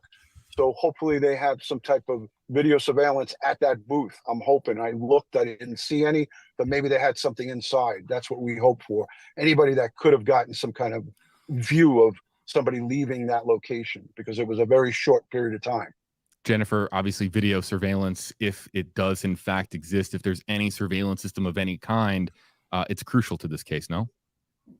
Absolutely crucial. And as Ron pointed out, there were a lot of people there. And when you're there and you're in this festivity mode, you're with your family, you're celebrating, you're taking a lot of pictures. So I'm also hopeful that maybe somebody there that was just enjoying their time could have possibly gotten a photo of either a vehicle, of a person, of something that transpired that might be proved to be important. I always go back to the Bethunes, seeing that white van, not thinking anything of it, and until they realize they go through, their photographs and realize how important it was. Maybe that happened here. Yeah, and of course, with the possibility of there being video, that of course is just enormous to the case. But at what point, I want to ask the two of you, at what point does this become a... Now, I want to be very clear, guys. What I'm playing here is an earlier stream from WFLA News. Make sure to subscribe to them. We all love JB here. But this is just an earlier stream. But I'm playing this because we've got Duty Ron and Jennifer Coffendeffer, both retired law enforcement agents. Duty Ron being a retired New York City homicide detective, and Jennifer Coffendeffer being a former federal agent. And a correspondent for News Nation. But I like to hear their insights, and maybe this will give us some idea as to what has led to them being able to find Charlotte safely. A clear abduction, or is it possible for this to become an obvious abduction? If they scan the woods and they look in the immediate, I mean, a 9-year-old can only get so far on foot in the woods, correct? So if an abduction took place, at what point do you start to say, okay, an abduction is far more likely than just her being missing in the woods or going off on her own? Jen, I'm going to yield to you first. Ladies first. Well, this is how we look at it. It's a matter of possibilities. There's 3 possibilities. 1, she jumped off that bike. She saw something interesting in the wood, chasing a squirrel, whatever. She took off. Maybe she hurt her ankle. Something happened. And she was somewhere in those woods on her own walking capability.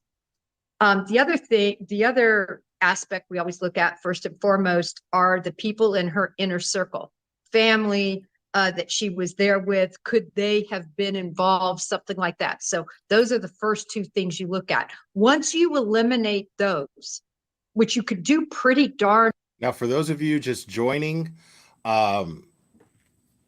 Charlotte Sena has been found safe and in good health. And they do have a suspect in custody. There needs to be more details, obviously. We're waiting for that. And give me 1 second here. Let me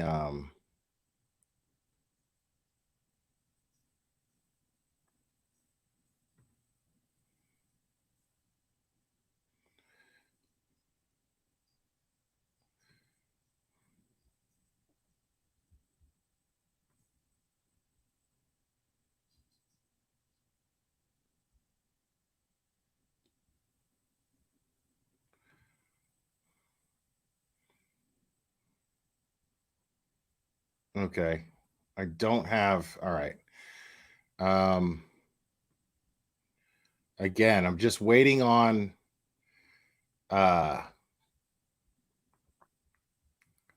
some more updates. Darn quickly, usually. There's only a third option, and that is Now, abduction. keep in mind, let's be careful with the rumor mill, guys. Okay, because I'm hearing stuff about a ransom. I don't know how true that is. I don't know anything about that. I don't have any confirmation. And on this channel, until we have confirmation from a reliable and reputable news source, I do not spin those rumors. I do not entertain those rumors, because that is exactly what they are until it is confirmed a rumor. That's all it is. So all we know right now is that a suspect is in custody and that she is in good health. That is the only thing that has been confirmed, and it has been confirmed by the New York State Police. Okay, let's do this real quick.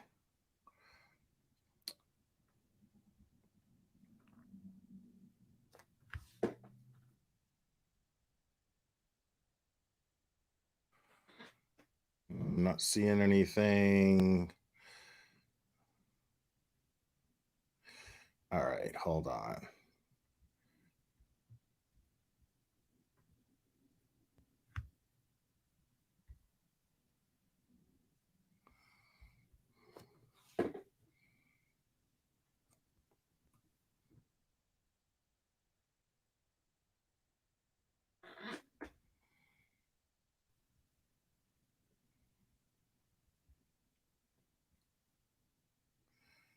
Yeah, I'm still waiting. Team Brittany, I know you're a mod for WFLA News 8. But I'm not seeing a live stream for that.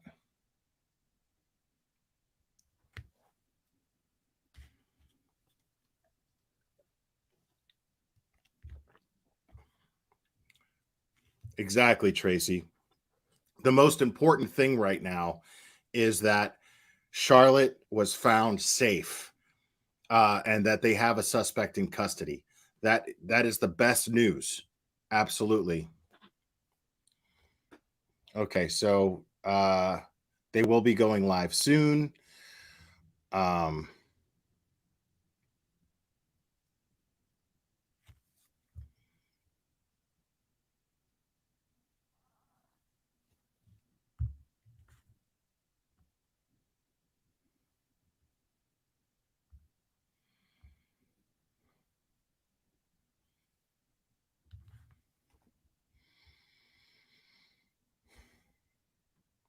Okay, here, hold on.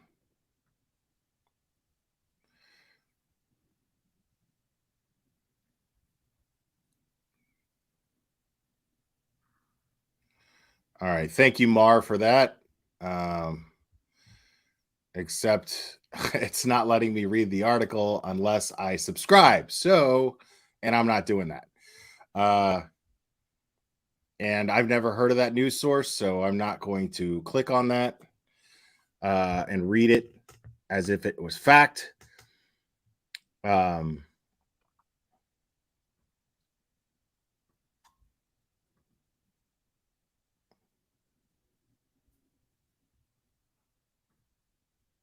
to latest.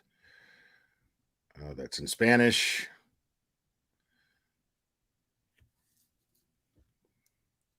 Okay, Apple News.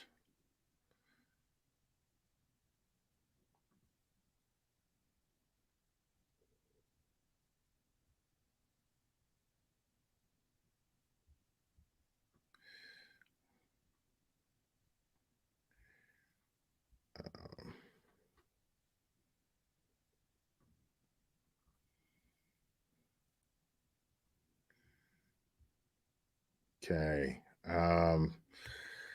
Says here, missing 9-year-old Charlotte Sena has reportedly been found. Fox News Digital can confirm.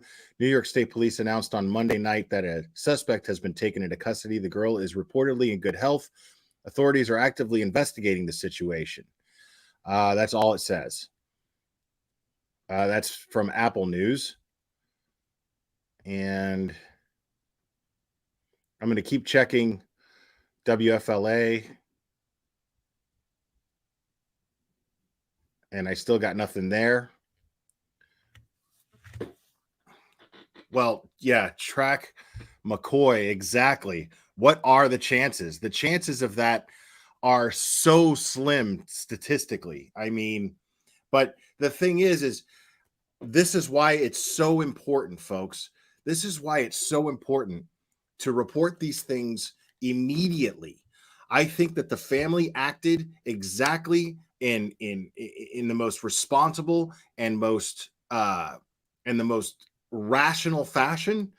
I mean, that is a major red flag. They find her bike and they don't find her after they got a bad feeling.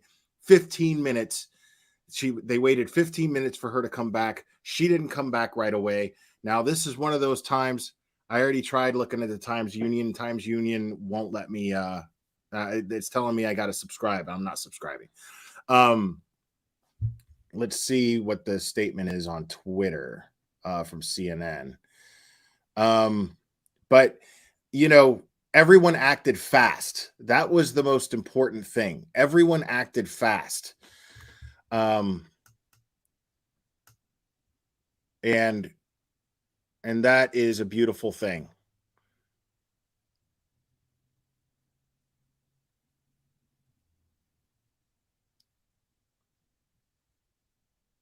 Yeah, I'm not doing that. And this is a great example as to when acting fast and acting efficiently, how crucial that is in producing results. And the best possible result was absolutely produced here.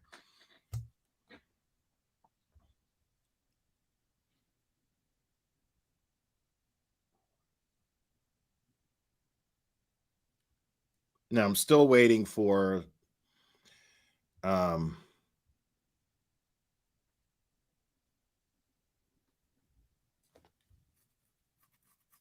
right.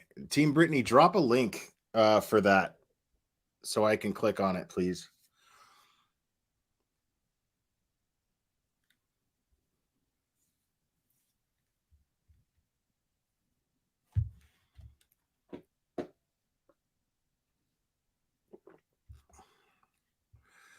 Well, let's hope not, Corinne N007. Let's hope not.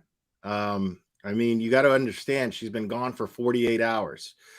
And let's hope that the rumor about ransom is true and she wasn't harmed in any way, shape, or form. But we also have to be realistic. It's a possibility. I don't want everyone to, I mean, that's the way I deal with these things mentally is I just kind of prepare myself for the worst. But I hope for the best. And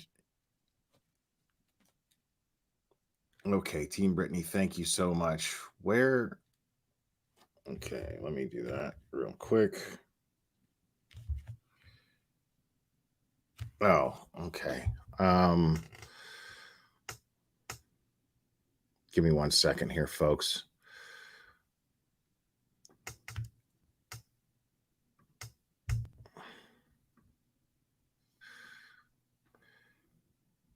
All right.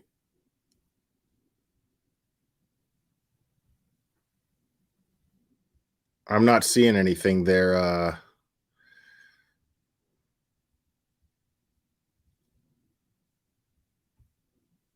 Team Brittany.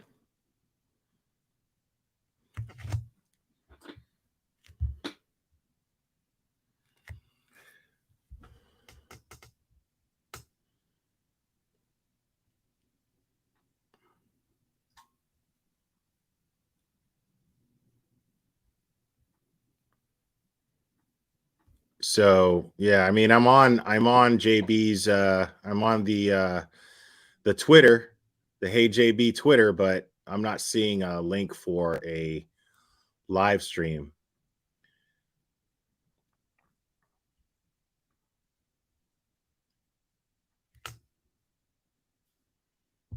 The governor did deliver good on her promise. She sure did, didn't she?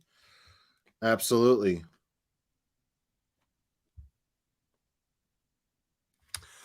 Okay, hold on.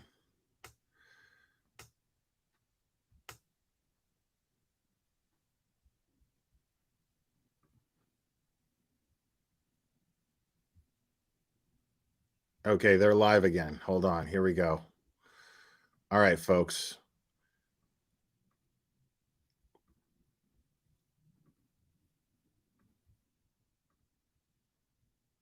Is in custody. Safe and healthy, and thankfully the family here now just getting the news. There are dozens of family members here from Charlotte Sena's family who stayed here at Moreau Lake State Park. I want to share with all of you of their cheers. Oh, I'm sorry. Let's try that one more time, guys. This is live TV, but I want May to. not be possible because you're dialed in. Okay, So well, that we can at least show the picture of the video of all the family members just coming Look at that. outside, cheering and overjoyed. Again, that's about Yeah. 24 family members who had been staked out here at the campground since Charlotte was reported missing Saturday night. In fact, just before that cheer went up, the parents of Charlotte Sena were escorted out of here by state police, presumably to be reunited with Charlotte, who state police tell us is in good health, and the suspect is in custody. One of the family members mentioning to us that presumably. Well, I'm going to stay here for now, guys, because this is the news. This is the news station that actually broke the case. Reunited with So her. they Again, broke the news here. So I'm going to stick with them for a bit. That we weren't sure would As long as they're come. live, I'm streaming them. Approximately 48 hours to the minute from the time that Charlotte went missing. A sigh of relief across the capital region tonight, and our thoughts certainly are with Charlotte's family now as they are reunited, and they're going to hold each other very tightly tonight. It's not often we get to share good news such as this, and it was an honor to tell you this tonight. Rachel, we'll send it back to you. Mark and Sabrina, thank you so much, and a great video of the family there. Let's head out to Taniqua Penix, who was supposed to be at a vigil for Charlotte's safe return, but she was there when everybody found out from our reporting that Charlotte was found safe. Tia, what was that moment like? Rachel, it was a wave of emotion. I mean, the news hit everybody one by one here at Mount Zion Church. We're not too far from Moreau State Park, but people here, those that didn't know Charlotte, they all as parents could resonate, and they were wondering, and they wanted to pray for her safe return. And before they even got deep into their prayers, news broke that she was found safe. Now, before the prayer vigil, I spoke to the pastor. He said they were praying for a miracle. After the news broke, he said God answers miracles. So it was just happiness here. And although some of the people left, there's still some people inside right now. Now they say they want to thank God for this miracle because everyone, whether they knew Charlotte or not, they were hoping for her safe return. So again, it's so good to be able to bring good news, and people here were happy to be able to celebrate her safe return. Tia, thank you so much. And she's going to have more for us coming up on our later newscasts at 9 and 11 o'clock. If you are just joining us, a quick recap of how we got here. I believe we have a map of where all of this was happening. This was at Moreau Lake State Park. Let's take a look at that if we can. The search was really focused on here, and there were hundreds of people out searching for Charlotte Sena. This was over the weekend, and like Mark said, it's been about 48 hours since she first went missing, but we now know that Charlotte is safe, a suspect is in custody, and Charlotte is healthy. Mark said that the parents of Charlotte were able to meet her, be reunited with her at the hospital after a routine check just to make sure that she is okay. The family overjoyed tonight. Sabrina Dami showed us that video of the family hearing that news, just relief as they were at the state park as this search was going on, hoping to get some sort of answer. And tonight we now did get the answer that everybody was hoping and praying for. Coming up on News Channel 13 Live at 9 and 11, we will continue to have team coverage. We are continuing to ask questions about where she was found and who that suspect is, hoping to get answers for you. We'll have a very latest live at 9 and 11.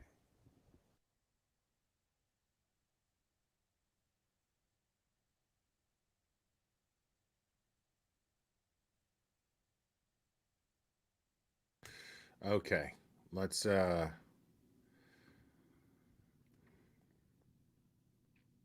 let me see something.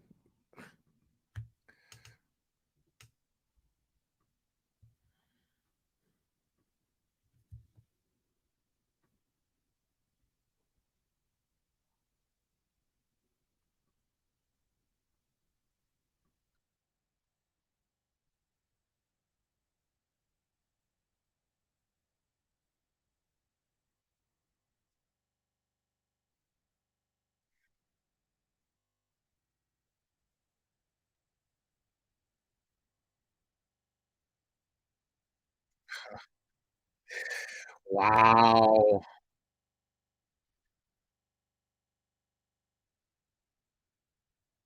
Now, folks, I got us while we wait for while we wait for any updates as far as the details in which Charlotte was found. Um let me go ahead and share real quick um the statement from the New York State Police, and it says no interviews will be granted at this time. This was as of 4 o'clock. Uh, all our efforts are being focused on finding Charlotte. Any future media availability and updates will be posted to the newsroom. We ask the media to please respect the family's privacy during this time and not contact them directly. Um, so uh, It said Moreau Lake State Park is closed indefinitely, and we request all the members of the public to avoid the area. Okay? It clearly says this. This is a statement from the New York State Police to avoid the area. In addition, a temporary flight restriction has been issued by the Federal Aviation Administration of Moreau Lake State Park to ensure the safety of our aircraft operations. Now, guys, for those of you who are new to my channel, what you guys should know about me is what I do is I call out irresponsible YouTubers when it comes to cases like this who absolutely end up uh, ignoring these type of instructions that exist for a good reason, folks. They exist for a good reason, and that is to preserve the integrity of an investigation where the results are hoped to be and focused on being finding a missing person safely and reuniting that missing person with their loved ones. Okay. And when there are clear instructions from the law enforcement agencies that are charged with the responsibility of finding these missing people, then it is only responsible. It is only responsible to respect those wishes. Let them do their jobs. Stay out of the way. Let them do their jobs. Now, um, there is someone who I tend to cover. There is someone who I tend to cover quite a bit who habitually, I mean, habitually lacks the respect of the integrity of these investigations. And I'm going to call her out right now. So let me show you guys an example of an idiot, irresponsible YouTuber who cares nothing about the integrity of the investigation.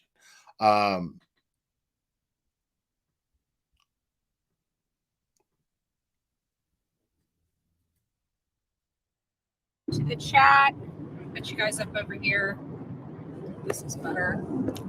All right, guys, I'm getting some word. If you're wondering where I have been going, I actually I was heading to New York. I was going to go up there to cover the case of. Now, if you notice, the first thing that any responsible YouTuber does is look at, I mean, the most credible, if not a reputable, credible news source, then the law enforcement agents themselves putting out press releases. That is the source that you go to for information. That is exactly what you do. And if she was even remotely a responsible YouTuber covering crime cases, then she would look for these press releases from law enforcement. Obviously, she did not do that. If she did, she absolutely ignored it, because here she is in her car on her way to basically exploit this situation for her own gain.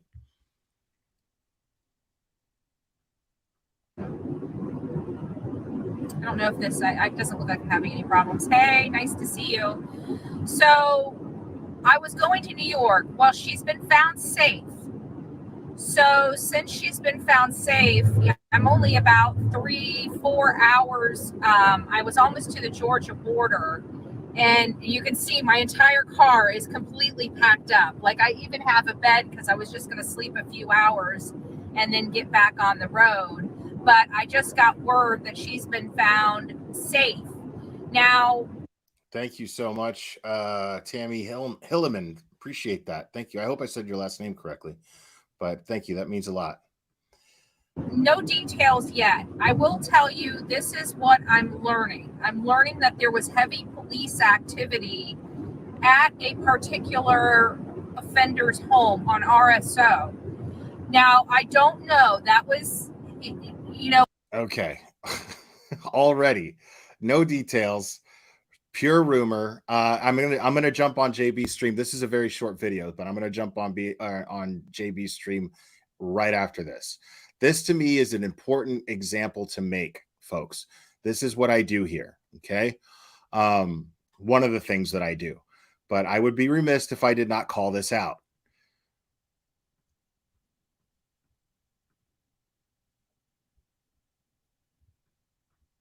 In the world that I live in and being on the road, it's sometimes very, very difficult to make heads or tails of some of the information that's coming in. So with that being said, okay, you don't make heads or tails with information that's coming in. You wait for a reputable news source. You wait for reliable information. You vet your information responsibly. If you don't have the information, simply tell your audience you don't have the information yet. I heard that law enforcement was at an RSO's home. And then shortly after that, I heard that she was found alive. Doesn't mean both of those things awfully suspect that they were just raiding an RSO and she was just found alive.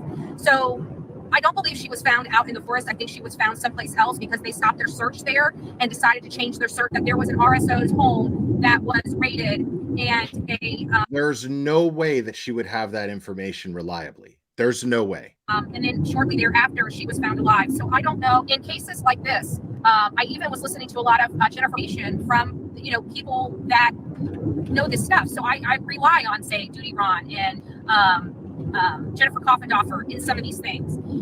And one of the things that they were talking about earlier today on, say, WFLA was how long it took the Amber Alert to be released. And I really believe it took entirely too long, because in situations like this, I will tell you, more times than not, when there's a stranger danger abduction, that child is dead within hours, guys, hours. And sometimes usually within minutes, So you got to think about that. This girl, no matter how we look at it, is lucky to be alive. This is a good day. This is a good day because I have to be honest with you. I thought we were going to be finding her body. You guys know that. Okay. See what I'm talking about? She was going up there to simulate a search, and this is someone who always assumes the worst.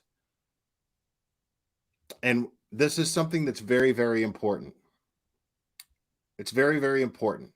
This is the reason why I call this stuff out, folks, because when you assume that someone who's missing is dead, then what you're doing is you are subliminally planting a seed of not having hope of that person being found safely. Here she is, and you can see the disappointment. You can see the disappointment. Her words are saying otherwise, but you can see the disappointment, because she's like, I thought I was driving up there and I thought that she was going to be dead. We were going to be looking for a body. There was nothing to indicate that. There was absolutely nothing to indicate that.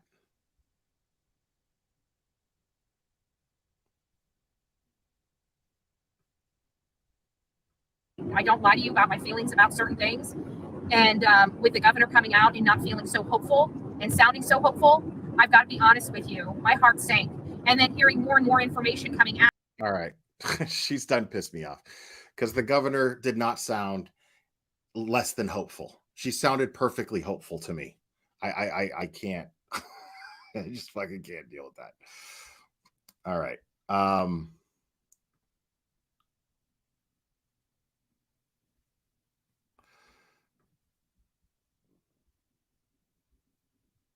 Give me 1 second here. All right. All right. JB's live.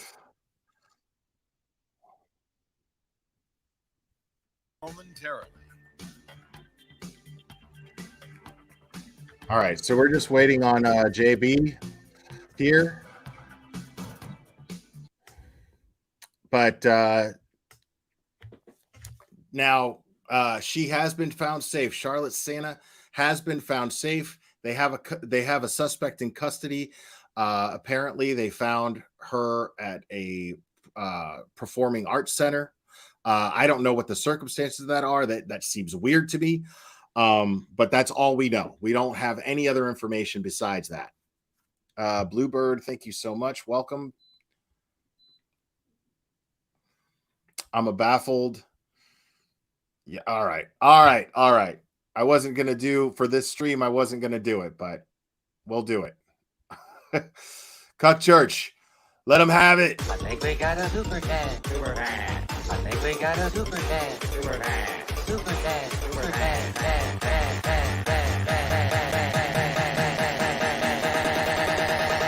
I think we got a super chat.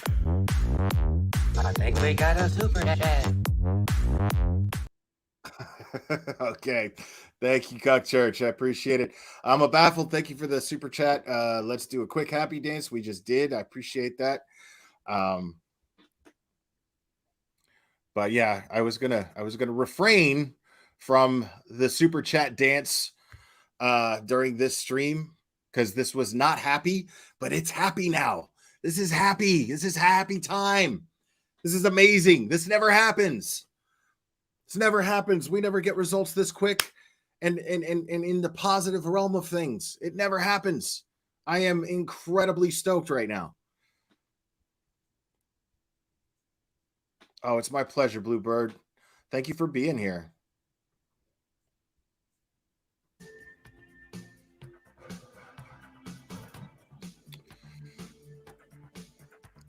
Thank you, Cynthia Breyer. Daily Mail has more information. I'll look into that. Thank you, Cynthia Breyer. Appreciate it.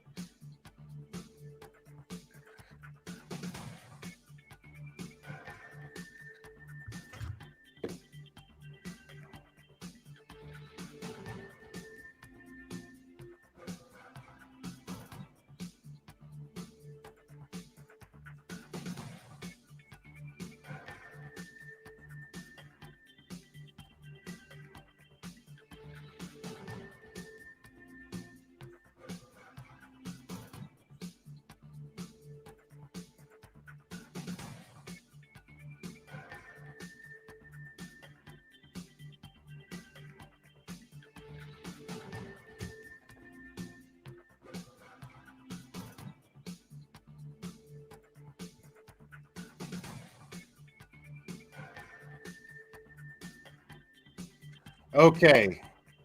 Now, people, I'm going to get out of this real quick. Give me a second.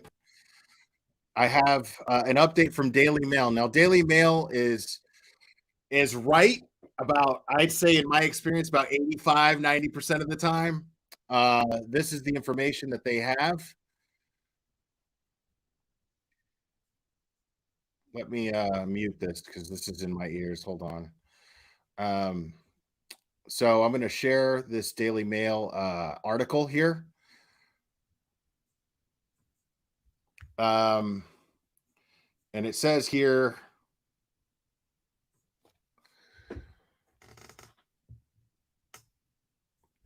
Charlotte Sena is found alive in good health and sex offender is arrested 2 days after 9-year-old was pulled into vehicle and dragged into woods for ransom.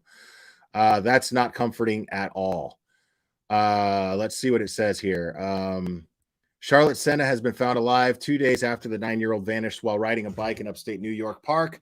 A suspect is now in custody. Their identity has not yet been revealed.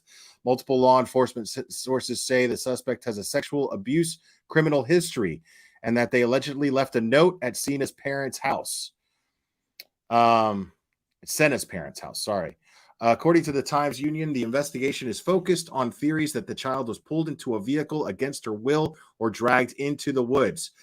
New York State Police were previously confident Charlotte was abducted from Moreau Lake State Park. She was last seen wearing a tie-dye Pokemon shirt, dark blue pants, black Crocs, and a gray bike helmet. So now again, this is not absolutely confirmed, but Daily Mail is pretty good about their digging. So they don't have an identity. Now, take this article with a grain of salt. It's only the Daily Mail saying this so far, and the Union, whatever, what is it? What are they called?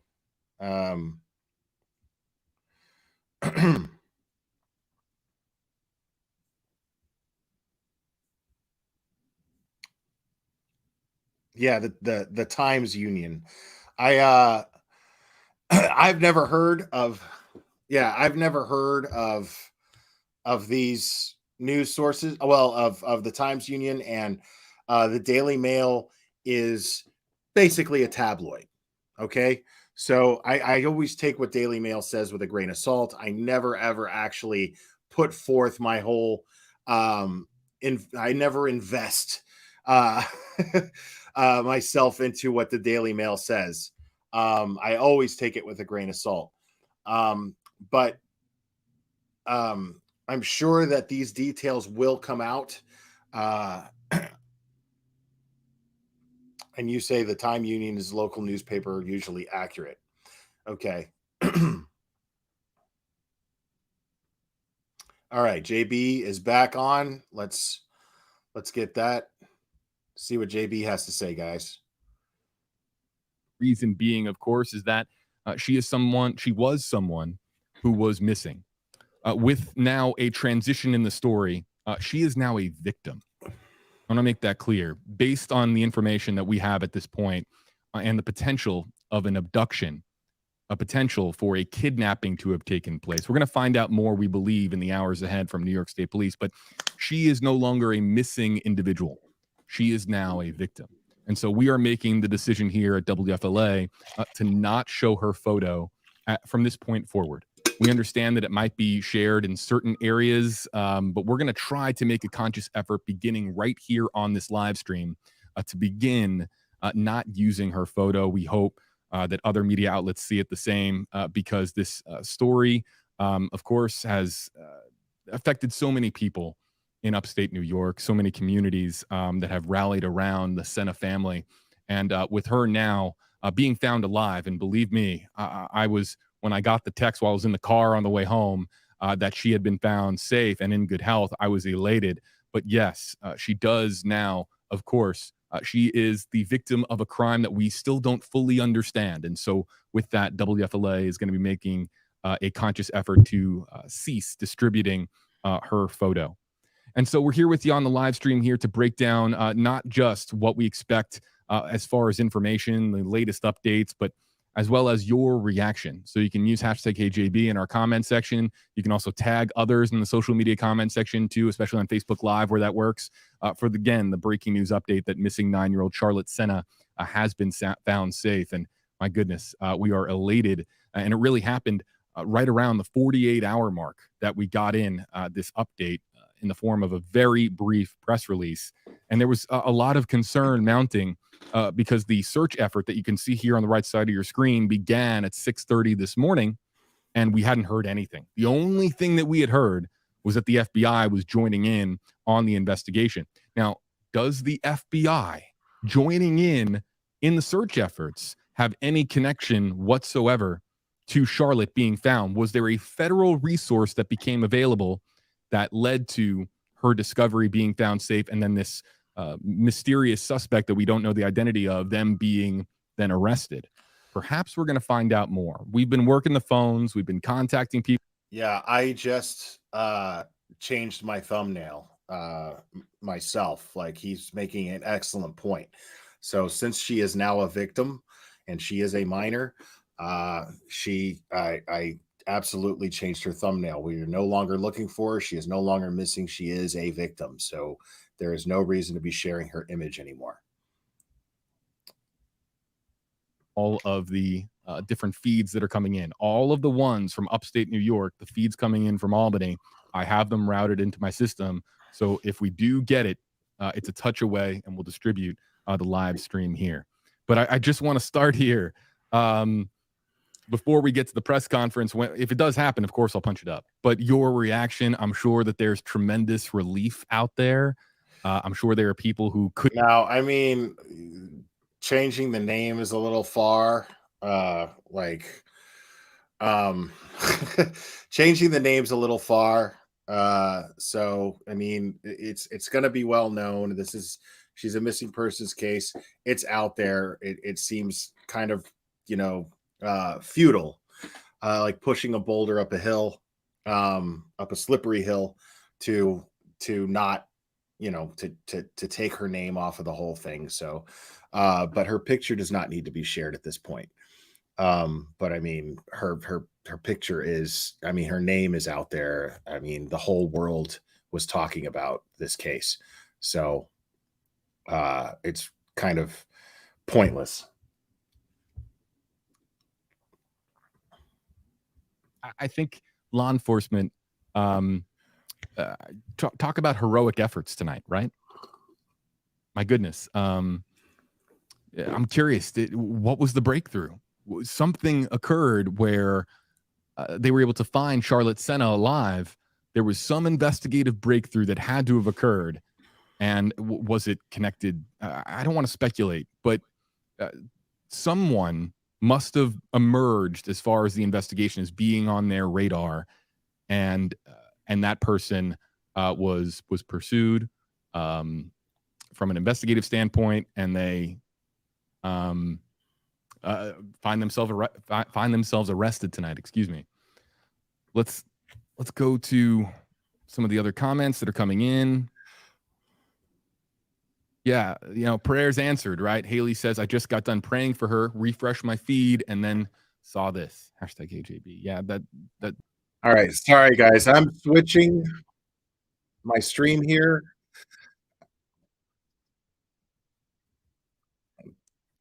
We're told that Charlotte is in the hospital, we presume, getting evaluated, making sure that she is okay. I'm sure she has endured a lot the past 2 days. Her family just in so much happiness right now, I'm sure. And I'm sure so many of you who are watching were praying for her to be found and for her to be okay. And that is the case tonight, that she is okay. 9 years old, went missing in Moreau Lake State Park. And she was on a bike ride by herself when she went missing. Around 6:15 p.m. was the last time her family saw her. 6:45. They say that she was abducted. Again, someone is in custody tonight related to her abduction. Right now, she is in the hospital, presume, just getting evaluated. Her family, our Sabrina and Tommy, took a video of at least 20 of the family members who were at Moreau Lake State Park, all just staying there for 2 days straight while this investigation and the search went on. When they heard the news that she was okay, so many of them were cheering and clapping. The immediate family, the parents, left with state troopers when they got the news that she was going to be okay and that she was found, and kind of peeled on out of there, went to their daughter immediately. But the reason that we believe that the law enforcement who helped in this investigation is out here is because they're doing some sort of debrief. We don't know if there's going to be new information beyond this point. We're hoping for a news conference, but nothing has been confirmed to us as of yet. Again, we're just kind of watching, waiting. We've got our news crews out here. We'll be out here all night, live at 9 and 11. You'll have Rachel TD talking about the latest in the case. Taniqua Penix was out live, was supposed to be a vigil held for Charlotte, sending prayers to hopefully that she would come home, and she did. And a pastor told Tia that he was praying and his prayer was answered, and prayers do work. And so many people at that vigil turned into a prayer celebration. Were just cheering when they heard the news that she was going to be okay. Again, Charlotte Sena, 9 years old. She was found just not long ago here at SPAC is where police went to get her. We told you just around at the end of our 6 p.m. news class, around 6:29, 6:30, right before the show ended, we found out that there was some SWAT team over here just coming in, had their long guns, looked like something serious was happening, and we found out that they got her. Then she's okay. As for the suspect, we don't know anything other than a suspect is in custody. We don't know a name, we don't know a gender, we don't have an age. Nothing of what actually happened during that disappearance has come out yet. Again, this is still very new. We broke the news exactly 1 hour ago on the air. We cut into NBC Nightly News to tell you the update. And we don't do that, but this is amazing news to hear. And I'm sure the police would like to thank the community too for everyone sharing her picture of Charlotte and her description. That's the biggest help that anyone can do in a search and rescue like this, is just keep posting, keep sharing. So all of you also did the right thing by just putting the word out and sending out those Amber Alerts. As for that Amber Alert, it's been canceled, of course, since Charlotte Sena has been found. I'm sure she's in the hospital now, her family rejoicing that she is just alive and okay. We have 4,000 views right now. We've also got a live stream going with my photographer, Jonathan, over there, getting this all on camera for you. Again, we've got a police not letting anyone in, but they have let us across the street just to kind of stake out here, and hopefully we'll get some sort of update. There's other news crews here from other news outlets out here as well. Beyond this point, past the gate over here, is where we actually have a ton of troopers and law enforcement, and I guess others who helped in this search effort to find Charlotte. So hopefully we'll get some more details soon. Most of you just saying your prayers and sending hearts and saying prayers have been answered. God is great, and that's exactly right. I think everyone is just across the capital region is just so relieved that she is okay. Across the world. If you have any questions, please let me know. And hopefully we can. Yeah, I'm interested to know who this guy is. I mean, right now I kind of think it sucks that we only know her name, when at this point, I'm really anxious to get to the privacy aspect of This is her. what we got going on right now. And again. then put this fucking guy out on blast. And then in the back area over there, we've got troopers all in the back. Another law enforcement who helped in the search for Charlotte Sena, the girl who went missing 2 days ago, almost exactly 48 hours ago. And she was on a bike ride by herself. She wanted to do one more loop before she had to go in for the night. And then on that loop, the worst happened. Her parents couldn't find her. They called police, and at 6:45 p.m., New York State police called it an abduction. They went searching for her for 2 days straight, no stopping. We're at SPAC right now. The girl has been found, Charlotte Sena, 9 years old. She's at the hospital with her family, all rejoicing. Around 9:30, or excuse me, around 6:30 is when there was a bunch of law enforcement out here with long guns and everything. We got someone pulling out, so I'm moving out over here with long guns, and looked like something serious was going on here around 6:30. Come to find out, it's because they had Charlotte Sena, and a suspect is in custody. We do not know. All right, now I've got an update here, folks. I've got an update here. I'm reading off of Twitter from someone named Casey Bortnick. Charlotte Sena 9 has been found safe And the governor, who was at the Moreau Lakes State Park over the weekend helping with the search, joined us live. A person is in custody. We already know this. Now, this is interesting. The governor tells me the police were able to pull the fingerprints off of a ransom note, which assisted in the investigation. The governor says she's grateful this little girl has been reunited with her family. What an idiot. So this moron left his fingerprints on the ransom note, and they were able to locate him based on the ransom note. That's how they were able to recover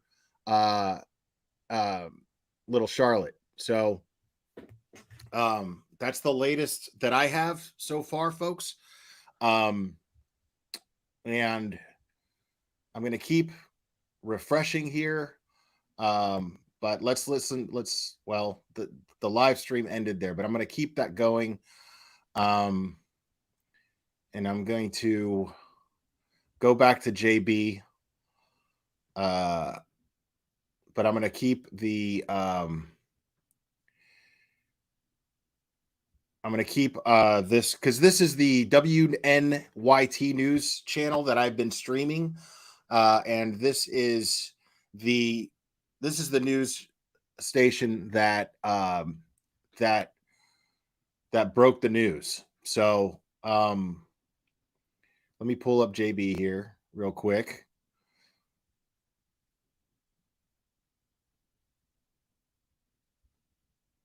But I don't think he's live. Yeah, he is. Hold on.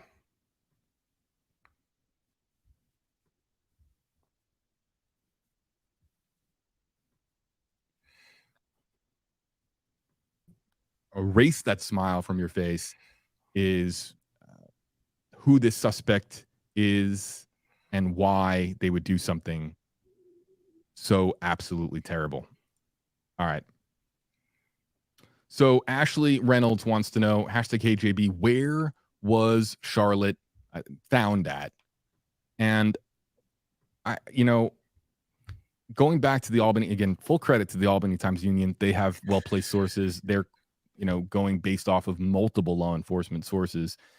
They said those sources say that they had police had raided a house in Milton on Monday evening, 13 miles south of the residence where Charlotte Sena lived in Porter's Corners. Wow. So, wow. And then that's a couple hours interesting. before that notice was issued, a large contingent of state police had gathered at a parking lot at the Saratoga Performing Arts Center off of Route 50. So that spot became a significant location for this search. And wow, you guys don't have that in Ireland? What? I've been to. That's crazy. Saratoga Springs, by the way, folks, is an absolutely stunning and amazing place. So I want to repeat, the update that I have is from a very, very reliable news source. I will check DMs in a moment. Thank you, Cherry. So Casey Bortnick is a news anchor for Spectrum News 1 out of New York's North Country, and a failed quarterback, apparently, and Emmy nominated. Okay. He's an AP winner and Emmy nominated. And his source, he spoke to the governor directly, and the governor confirmed to him, the governor of New York confirmed to him that they were able to pull fingerprints off of a ransom note. And that is how they were able to find and locate. They were able to identify and locate the offender who abducted little Charlotte. So that's the latest update that I have. And let me go ahead and keep refreshing.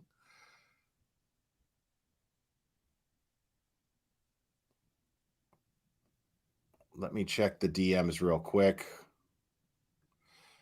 from Cherry. Okay. Well, yeah, that's thank you for saying that's a rumor. Cherry, I'm not going to say his name out loud because I don't want a bunch of angry pitchforkers going after the wrong guy. But let me switch back. Let's show the reaction, folks. I want to show the reaction of the people that have been for 48 hours. For 48 hours, they've been waiting for this amazing, uplifting news.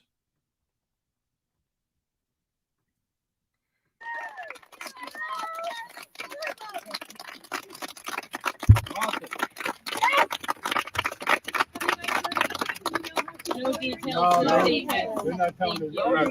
Thank you. We just wanted to hear the one thing. We just wanted to thank you guys. Yes, thank you guys very much. We'll try to keep the noise down. You guys can be as loud as you want to be. Right? Hell yeah. Hell yeah. That is absolutely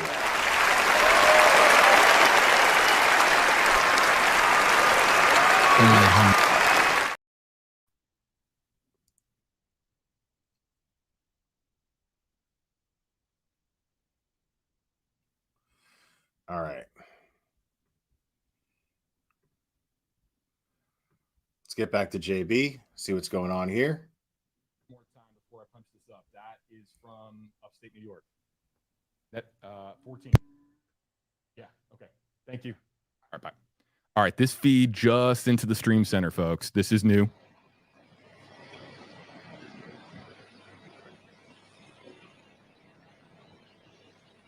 This is live from a location in upstate New York. We do not have a location for you yet, whether this is outside of Saratoga Springs or whether this is near the state park. But I have it confirmed that this is from upstate New York, and this is a shot that we have on the grid for the Charlotte Sena story. Stand by.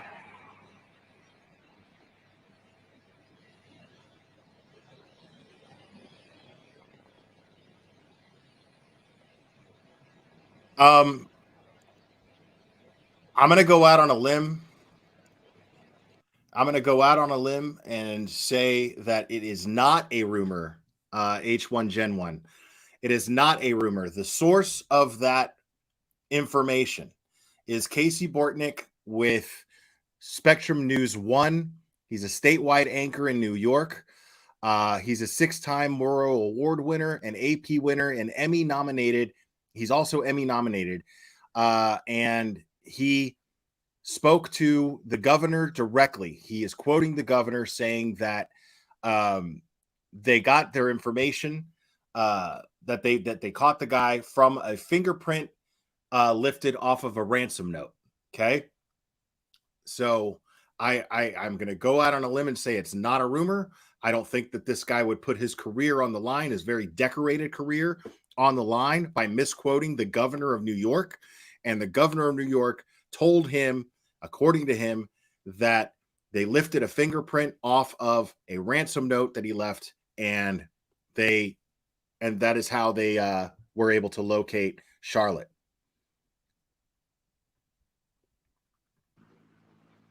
So this is a shot from upstate New York. I've been trying to get a location from our team because these satellite coordinates just became available to us.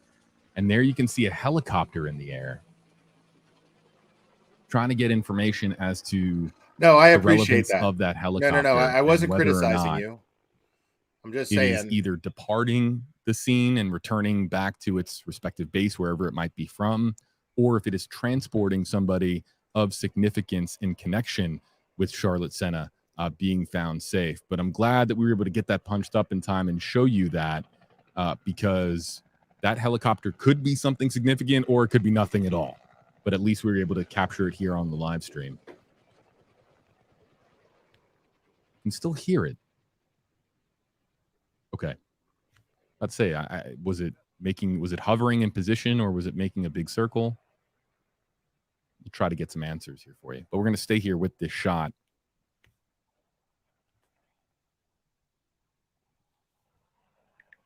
Again, if you're just joining us, a press conference is said to happen. It was said to likely happen at some point tonight but we haven't been given an official time. We just have been told to be on standby for that press conference. We've got several different feeds up here in the stream center. We're going to be bouncing around to different feeds. This is the only one that's currently active and showing a picture. So if any of the other ones pop up and become available, we'll, of course, share that here with you on stream. But yes, a press conference is supposedly going to be occurring tonight. Probably being organized as we speak.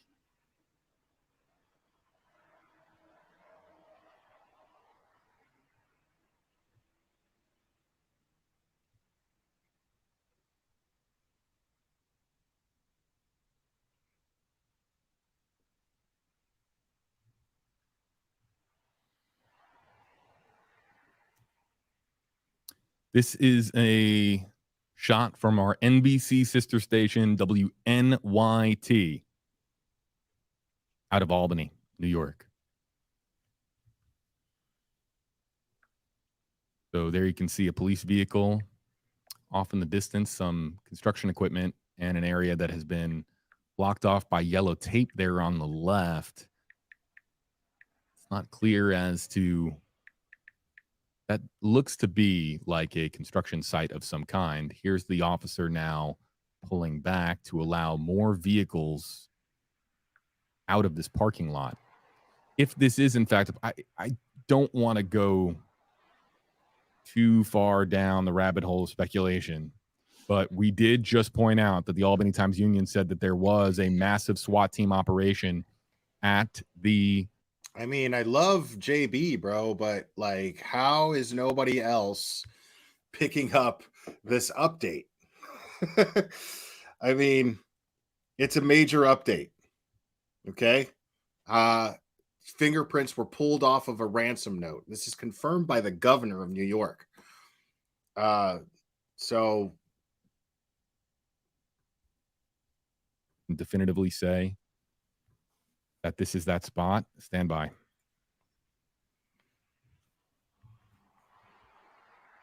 Google Street View. I'm looking for, but I don't know if that signage is permanent or if it's temporary and event-based. I'm trying to find, and our sleuths out there that might have already been looking at this, you guys have found the signage anywhere, let me know.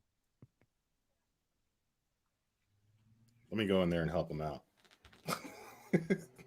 Clearly, this officer is protecting this parking lot.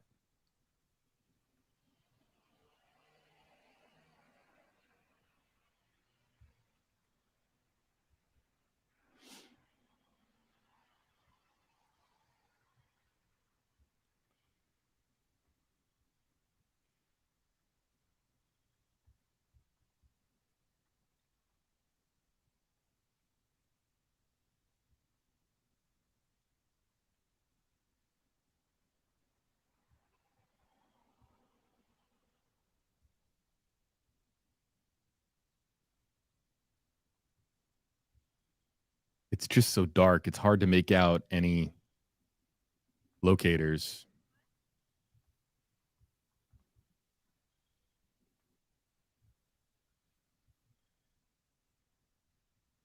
Here's another vehicle coming out.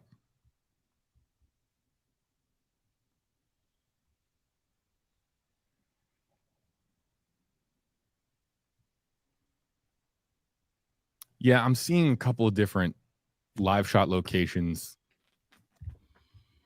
and this location does not match. I believe that this is the Saratoga Springs Performing Arts Center, but can't say with certainty until we have it confirmed by the news team responsible for distributing this signal. I hope to get some kind of an update for you there. In fact, let me just check one or two more places.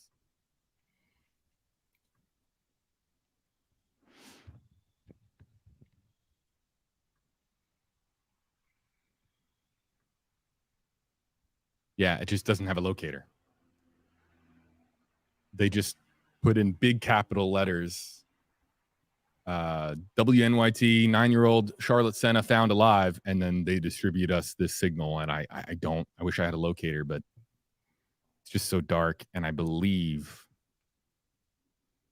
it's the Performing Arts Center parking lot. Could be wrong. Okay, so the latest that I'm getting on the abductor, all right, back to is that he's talking about the 51 years story old. and That's getting all I've in got. some I of don't your have a name yet. comments. Again, you can use #KJB. All right, Jess Sitterly. I don't have a name yet, but I do have an age, 51 years old.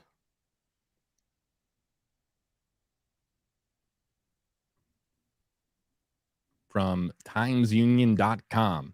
The sources said the suspect, who allegedly has a sexual abuse criminal history, allegedly left a note at Sena's parents' house, possibly demanding some type of ransom in connection with her disappearance. Those sources also said the police had raided a house in Milton on Monday evening, and then, of course, okay, so we know that. And then, of course, we were talking about the Saratoga Springs Performing Arts Center as well, and the SWAT operation that went on there. But it's important to note the ransom note, if it does in fact exist, if there is in fact a ransom note attached to this story, it wasn't left at the campsite, okay? It was left at her home in Greenfield, or Porter's Corners, I think is the exact neighborhood. So, yeah, looking for any press conference feeds, still nothing. Yeah, so what's the word on this note? Jess asks, any information other than that it's a note that might have demanded a type of ransom, and that it was left at her parents' house, and that who the person allegedly responsible for writing that note has a sexual abuse criminal history. It's terrifying because we've been told that Charlotte is safe and in good health, but to be abducted by somebody with a sexual abuse criminal history, and knowing that Charlotte was with that person, or we believe at this stage with this information, was with that person for a period of 40 to 48 hours, it's terrifying to think about. And we can only hope and pray that this was just a snatch and grab, and that it didn't go beyond that. I'll leave it at that. It's just, but when you hear that there was a sexual abuse criminal history with the alleged suspect,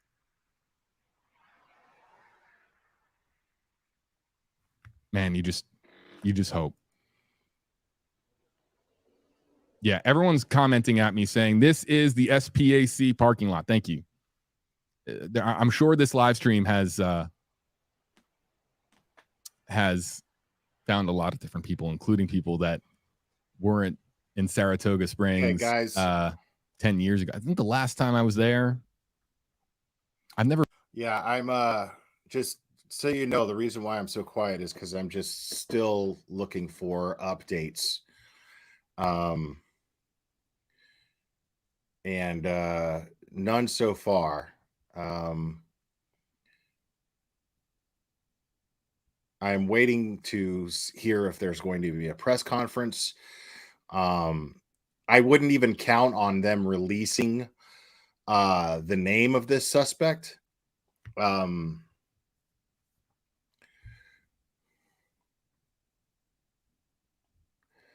And I have, again, I have a rumored name, but I won't share it because if it's not actually him, I don't want, people going crazy and harassing some innocent guy, and spreading rumors and tarnishing somebody's name.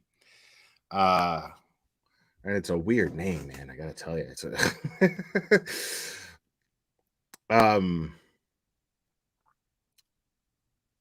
Well, it's making me subscribe. I'm not subscribing to the Times Union to read their article. So no, I have not read it. Yeah, I'm just not. I don't. We don't do rumors here, folks. We just don't do rumors here.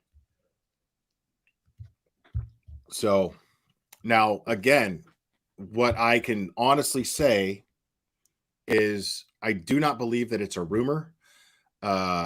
That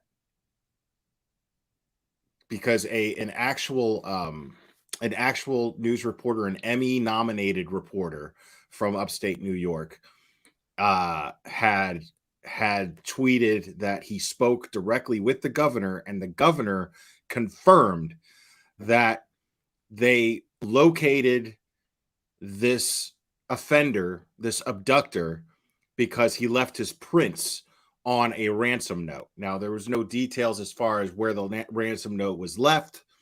That stuff is all rumor still so far, where the ransom note was left, or what the ransom note said, or whatnot. Whether the person is an actual sex offender or not, I don't know. All of that stuff is rumor, but what is absolutely confirmed is that the governor spoke to an Emmy nominated reporter from upstate New York, and his name is Casey Bortnick. And he is quoted in saying that the governor tells me police were able to pull fingerprints off a ransom note, which assisted in the investigation. And the governor says she's grateful this little girl has been reunited with her family.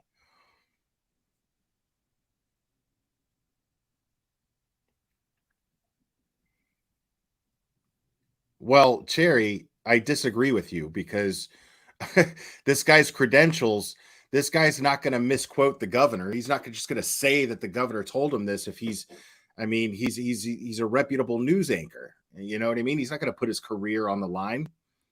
This stuff has to be vetted. He bases his career on credibility. So I'm going to go ahead and say that it's true. I believe him. Why wouldn't I believe him?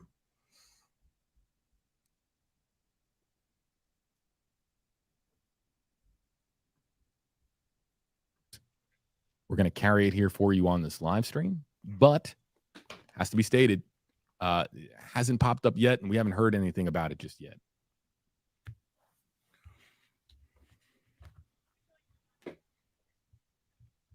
Checking a couple things here. Hold on, stand by.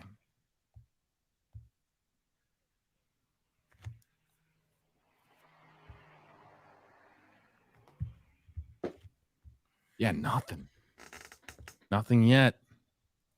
I have been told that there are certain media, certain channels, certain websites, news websites, everyone is just on standby to launch their press conference coverage.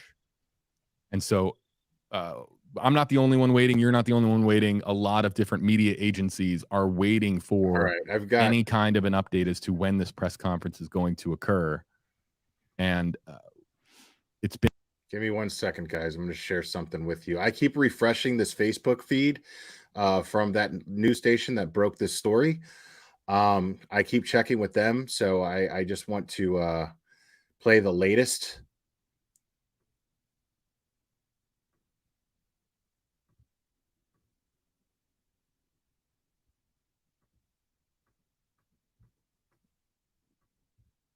But it's not playing. Yeah, so let me refresh here real quick.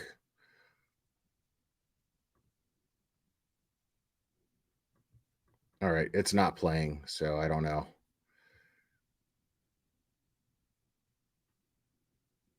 Okay, so here's a post from the governor, Kathy Hochul. After 48-hour-long search, Charlotte Sena has been found. Extremely grateful to New York State Police, New York State Parks Police, and all of our partners who worked tirelessly to locate Charlotte to ensure she could return home safely to her family. But I cannot play this feed, so I do apologize. Let me just go back to JB, see what's going on there, and I'll keep refreshing that.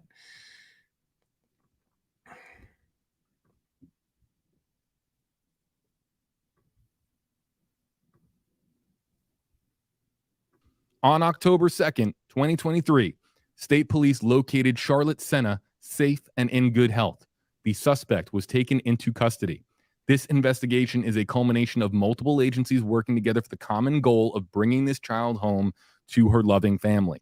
We cannot emphasize enough And how all that appreciative we are for the support we received from Charlotte's community. And all that video was that I was going to play was another reaction to the vigil that was put together that turned into a celebration. That's all that was. So,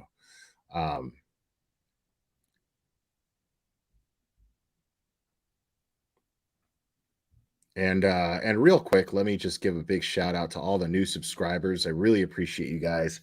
Got some new subscribers and really grateful. So thank you guys for subscribing. Thank you guys for hitting the like on this. Well, usually Judy VT, most abductors are.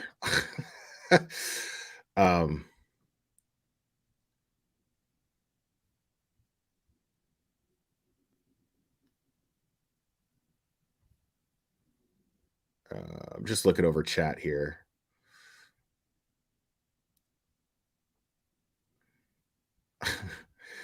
She always does that. She always does that. Yeah. Bullhorn Betty's a moron. Just so you know. She's an absolute loon. An idiot.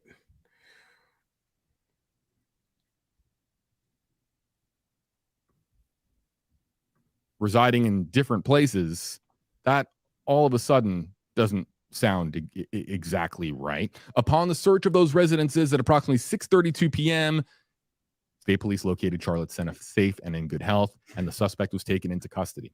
All right, so now it's going to be the refresh game. And let me explain the refresh game. Because if that individual is being processed tonight, okay, I can already tell you, I'm giving you a little behind the scenes as to how it works, at least in the news world. All of the different areas where he could be processed, you're refreshing to see if anybody is showing up in the jail log. Somebody with a charge related to abduction or kidnapping, violation of parole potentially. I mean, these are things that could pop up because then even before the press conference occurs the next day, again tomorrow, then you have people then saying, okay, this person was just arrested in upstate And that New takes York in connection hours. And really facing these charges. So now that takes hours, people. Okay. That absolutely takes hours. We will not get an official name off of this guy probably until he's booked, but we might. Somebody might, a police officer might actually make a statement to a reputable news source, and then we'll get that information. But if that does not happen, we will not get, as according to the process that JB is referring to, we will not get that that name until he's booked and processed, and it takes hours and hours for that to happen. So, just to be clear, now I'm going to keep JB going, and I got to make another pot of coffee. So I'll be right back. That really makes you grateful when you get news of this caliber and you hear about law enforcement agencies coming together, volunteers coming together. It's just extraordinary what can be done when that there's a single goal, and there's the single goal in this case. There has been since Saturday of finding Charlotte safe and sound, and they did so.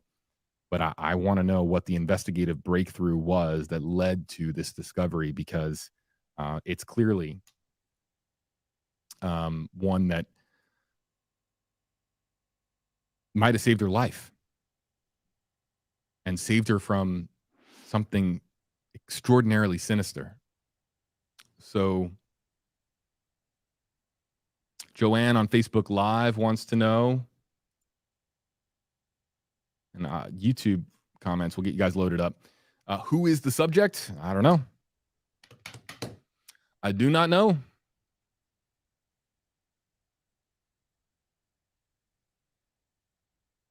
But whoever it is accused of doing a bad thing. Really bad. Okay. Doesn't get more plain than that. Okay, what's this new video coming up? All right. Again, the stream center is still active. Feeds still coming in. This looks to be, let's put this away. Okay, so this is what we call feeding B-roll. Okay, so latched onto this signal, and this is a reporter path or a photographer path. They are feeding back video now. Oh no, actually, this is the. Oh, wait, this is the B-roll that we had earlier. Scratch that. I saw a different feed pop up, and they were getting ready to feed back video. In fact, I'll show this to you here. This is what I was talking about. They're getting ready to feed back video, and they were preparing to roll it through. So I'll keep my eyes here on that. Apologies for the confusion. I was looking in one place and didn't know what everybody else was seeing on the stream. So yes, press conference tomorrow, a press conference that we'll have for you here on WFLA Now.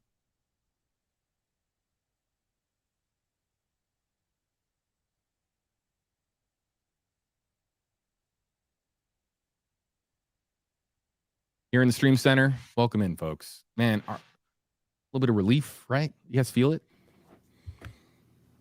Heart was beating out of my chest as I sprinted in to the station. This was amazing. About an hour or so ago. And just overwhelmingly overjoyed because I saw just a few words and my phone blew up. I mean, people were just texting me left and right, and thank you to everybody who was shooting me a text.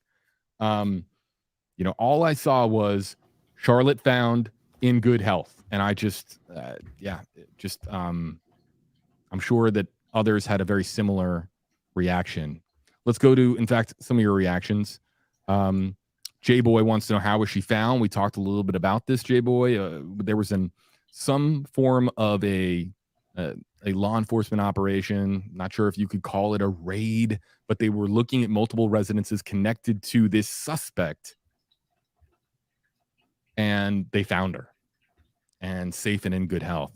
I'm sure, we say good health, right? We talk on our live stream about mental health. In good health.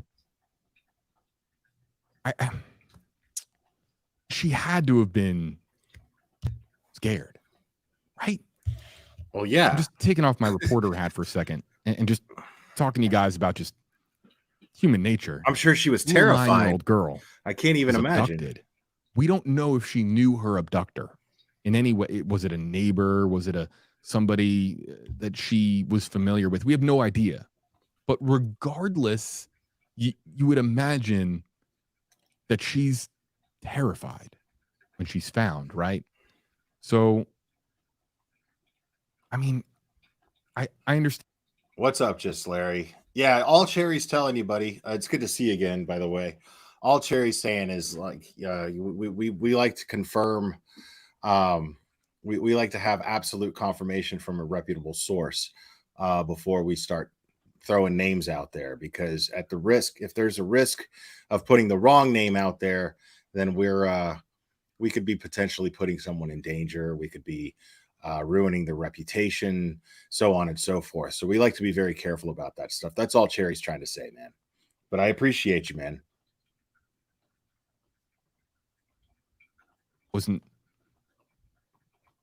I would imagine it was traumatizing. That's all I can say.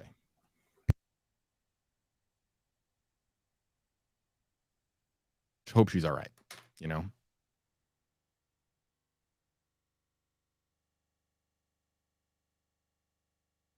Yeah, I mean, we got comments like this coming in. The only way I could see a scenario where she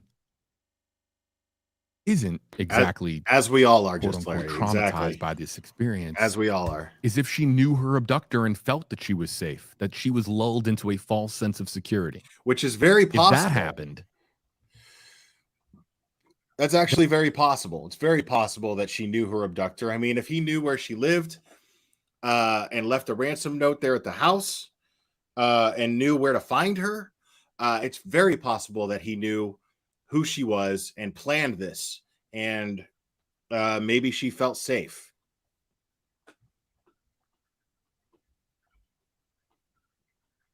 I find it what unlikely, she has been through but, in the but last it's 48 very hours. possible.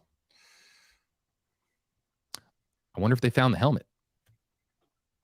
It's probably inconsequential for the most part, right? Remember, she had her helmet and her bicycle. The bicycle was found. The helmet wasn't there. So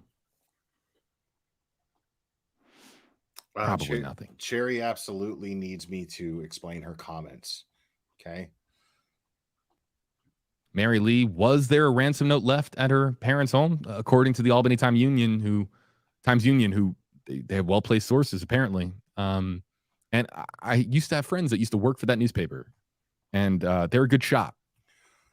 In fact, I still to this day. Now, Cherry is saying in the chat that the rumor is that it was his neighbor. Now, Cherry emphasized the word rumor, okay, and spelled it like a limey, okay, because she's a limey, and emphasized the word rumor so that you guys know that it's actually a rumor and it's not confirmed. So what Cherry means by that is that it's not for sure. It's just a rumor that it was the neighbor. Just so you guys know. Okay? Just so you know.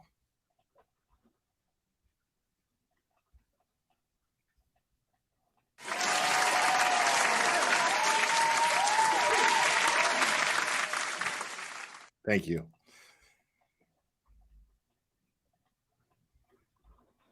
Out to somebody, Lindsay on YouTube Live. Thanks for the heads up. They just updated their article and added one little section, and it says that the suspect is 51 years old. Right. Yeah, I already said that, JB. Doesn't say he or she. They doesn't. I identify the person by whether they're male, female. It's just a 51-year-old suspect. Yeah, tell somebody to run over and tell JB to stream me so that, he has this stuff in a timely fashion. Okay? I'm just kidding. I love JB. It's not identifying the suspect who has ties to the Glen. No way. I've been here. Glen Falls. The Times Union is not identifying the suspect who has ties to the Glens Falls area in Warren County because police had not confirmed his arrest. He was convicted of sodomy in 1997 and sentenced up to 15 years in prison for plying young boys with drugs and engaging in sexual acts with them. Well, that's not his MO. See, that's why we take these things with a grain of salt, folks. Okay, when we follow crime cases, that's not his MO. Little boys is not, Charlotte is not a little boy. And it sounds like what he did was lure with drugs, not actually kidnap. So I don't subscribe to that stuff until I have a confirmation on an actual identification. That's it. I just don't subscribe to that kind of shit. Because I still want to be hopeful that Charlotte wasn't harmed. I still want to be hopeful of that. At Sena's parents' house, possibly demanding some type of ransom in connection with her disappearance. Those sources also said that police had raided a house in Milton on Monday evening. That residence is on Barrett Road, off of Middle Line Road, about 13 miles south, where Charlotte Sena lived with her family in Porter's Corners, near Corinth. The Barrett Road residence is where a relative of the suspect apparently lives and the girl may have been found in some type of a trailer on the property, according to a law enforcement source.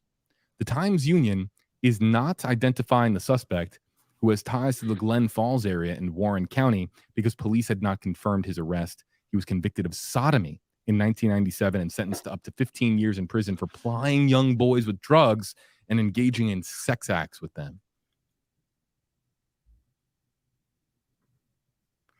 Okay. I'm not going to read it. What Cherry means by this comment here is there's a little thumbs up icon underneath my image if you're watching, and you just click on that. Okay. And then there's a notification bell, which means that you subscribe if you're not subscribed already. And even if you are subscribed already, you hit that notification bell so that you get notifications when I go live. Okay. And if you're a lurker, that means that you're watching but not commenting. That's what Cherry means by that. Okay. And it doesn't cost any money, is what she means by it's free. It doesn't cost any money at all. Okay.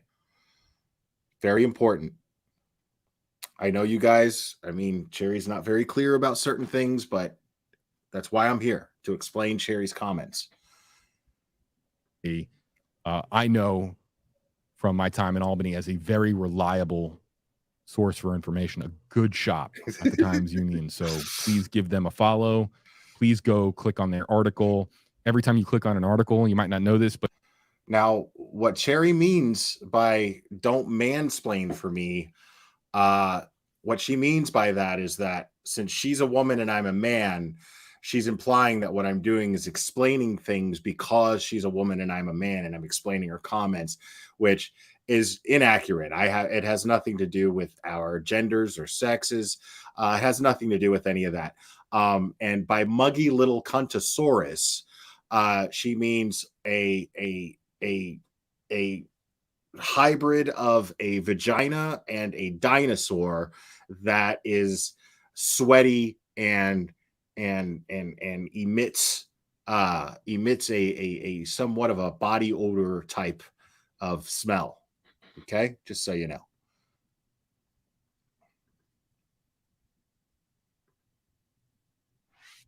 Oh, JB's taking a break.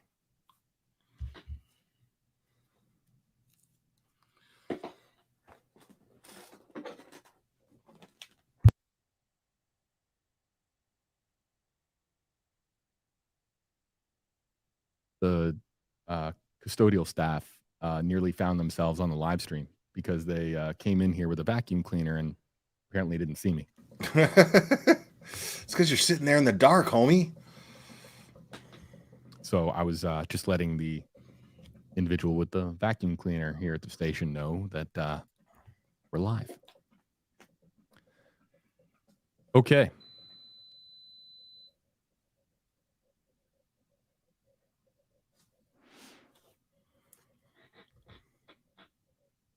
Last call for your comments. Let's check the Facebook feed real quick.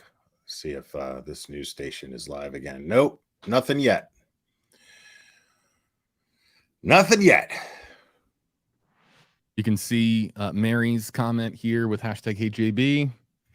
This is a last call for your hashtag HeyJB comments before we wrap up our live stream.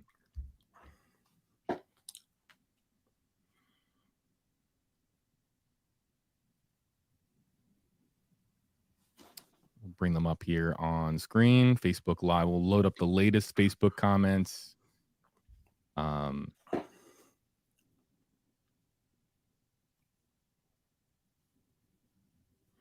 see here. Kelly says, hashtag JB, I know that she is safe and our prayers were answered. We now pray that she is all right. You're not alone. I think a lot. You got to love JB, man. I mean, Marguerite says, hashtag HJB, a child was found. Thank God. And yeah, you got to love JB, man, because what happens is like my man goes into the studio and he live streams for like ever. And then he goes home, gets comfortable, and then they're like breaking the case. And then he's got to get dressed, put on that suit, look all good, and just haul his ass back over to that studio and and stream again. Like, you got to give JB some big ups on that, man. That's awesome.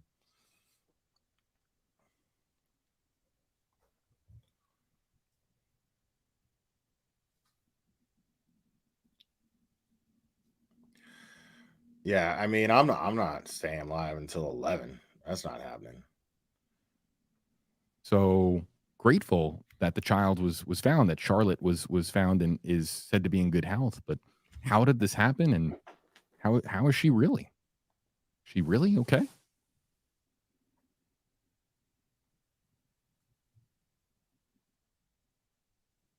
Connie Jean Haynes says, hashtag Hey JB, do you know where they found her? Well, if the Albany Times Union's latest report, and I'm sure that they're going to. So Cherry's saying that the presser will be tomorrow.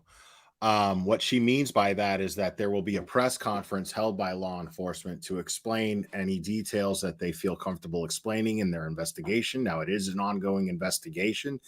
And what she also means is by tomorrow, meaning the next day after today.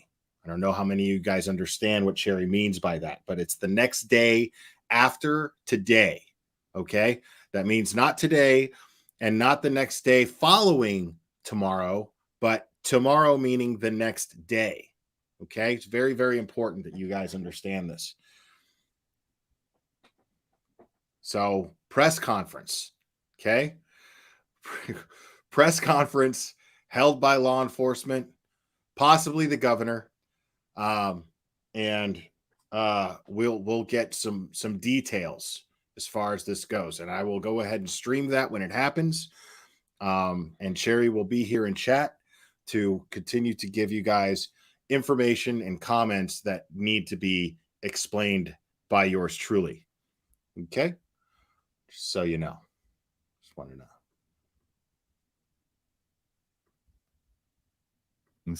According to authorities back in 1997, again, per the Albany Times Union or Times Union report. So I know that there is a name circulating. I'll make this clear. I see the name. I see it. I see the first name. Don't do it, JB. Don't do it, JB. I understand that is the name that is being shared tonight. And the Times Union knows this name. They're just not reporting it because they have standards. And there are standards here with what we do in the news, okay? Ethics. And the standards are that until there is a record of the arrest, they are not going to proceed with naming the suspect until it is put out by a credible source or it shows up in a jail log and it's reportable in that capacity. Social media, I hear you. I see the name. I got it. In fact, I've seen it for a while, but can't report it until it meets our criteria. Yeah. Our thresholds for reporting. See, that's why I love and we JB. just don't have it from a credible source. That's why I love JB.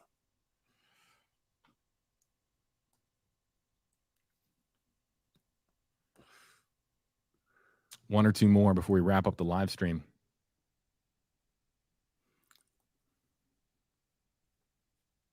Amy, was this girl riding her bike alone? She wasn't, and then she was. The story goes that she was riding with her friends or cousins. Different descriptors have been used. Excuse me. She was doing laps around Loop A, and then as they returned back to the campsite place where they were staying, that she was allowed to go around one more time by herself because she wanted to.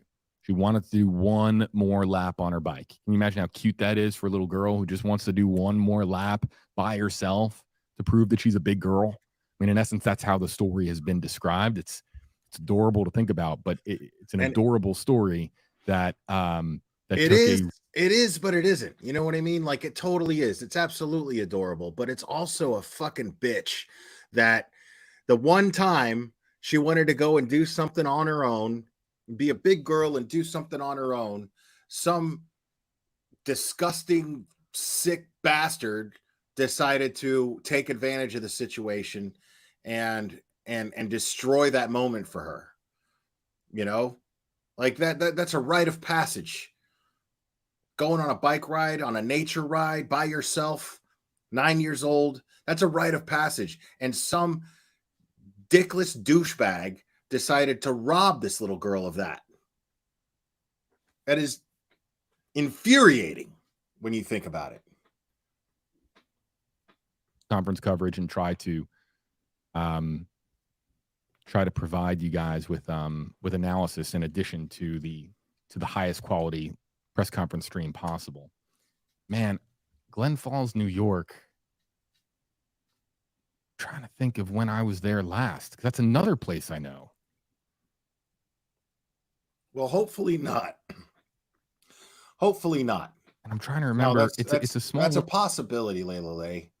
It's definitely a possibility, but you know, with the right support system, the right, you know, with therapy, she can overcome this. She can get through this. You know, she can get through this. I firmly believe that. And everything that I'm hearing about this little girl, about her spirit and about her character, tells me that she can get through this like any other thing. I mean, not like any other thing, but she has the tenacity. She has the moxie to be able to get through this with the right guidance, with the right support. She'll be able to do this. So, you know, she's still young and she can get through this. I have to believe that in my heart. Again, the most important thing is that she was found and she was found safe.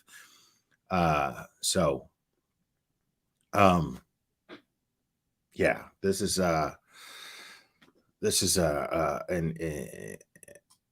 you know, with the right guidance, this could be just boiled down to another obstacle in her life.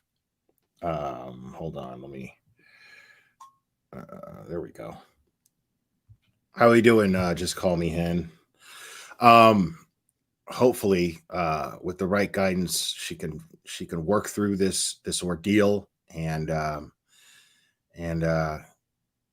she won't let this gutless coward ruin her curiosity of wanting to be at one with nature and spend time on her own. And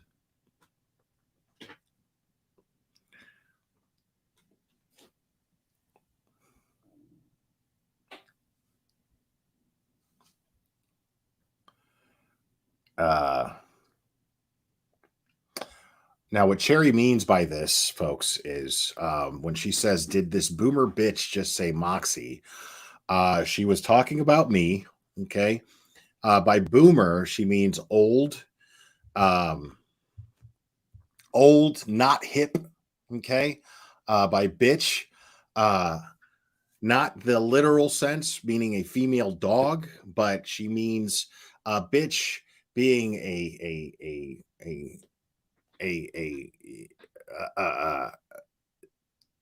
not so much of a man, you know, someone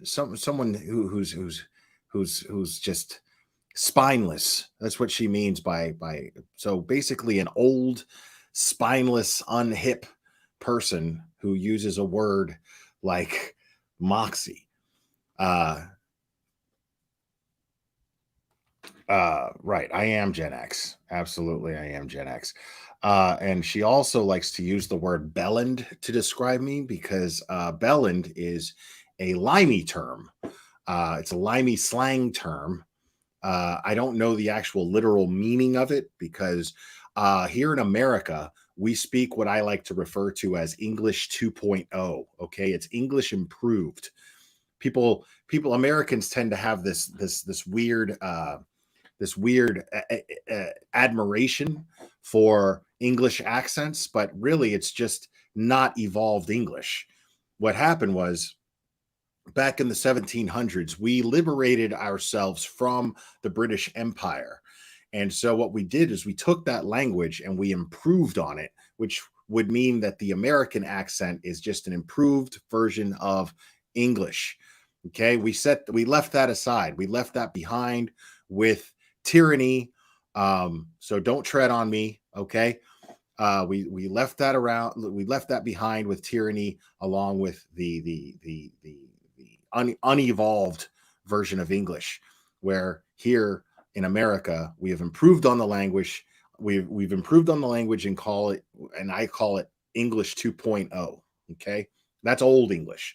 We do real English here, better English, along with liberty and independence, democracy.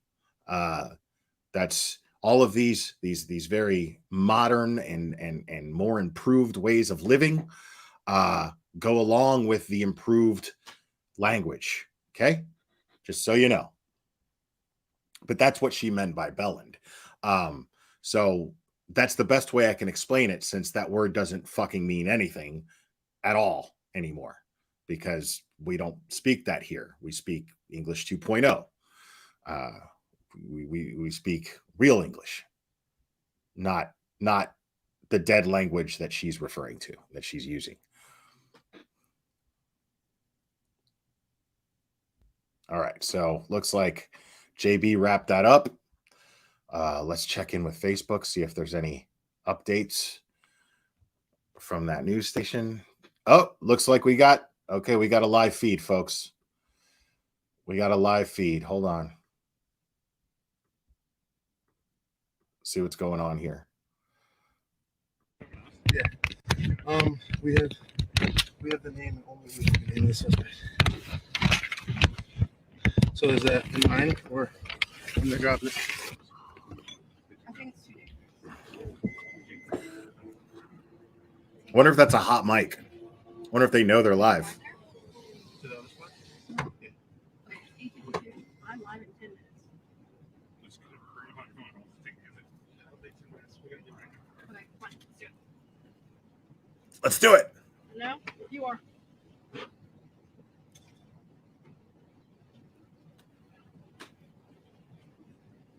All right, so just so you know, this is a Facebook live feed from WNYT News Channel 13, which is in New York. And I don't know exactly what they're streaming now, but they've obviously got some sort of break. And we're going to listen in and see what they've got for us as far as this case goes. Oh, live stream ended. Maybe we can go back and listen to it. Nope. Oh.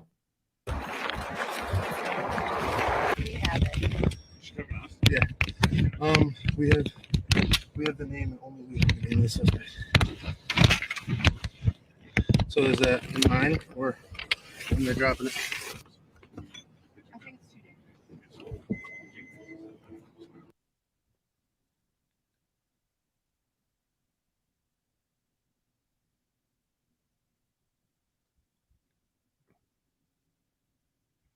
Yeah, they were butt streaming, I think.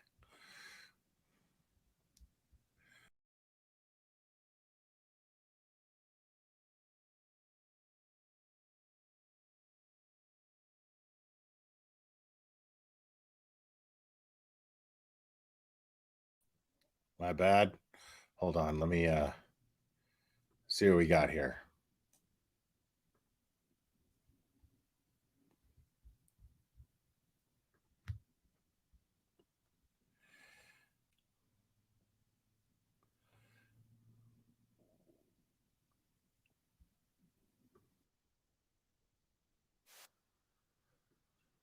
Now, this isn't live, but this is.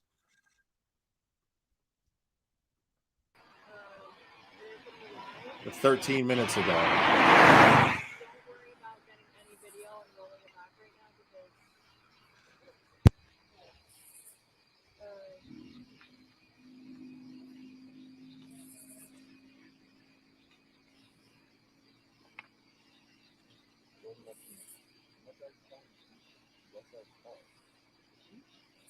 Oh, yeah.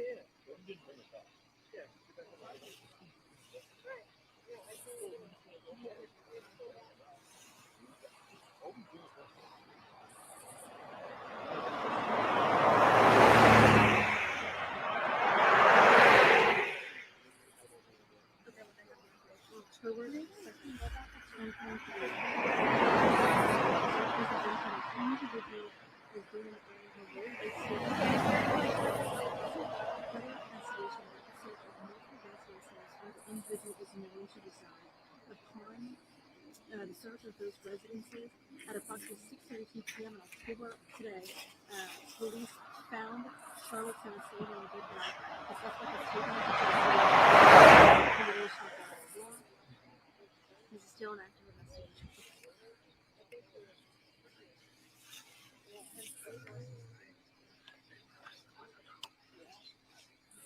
We got the captions on, but it's not really picking up much. Bye, guys.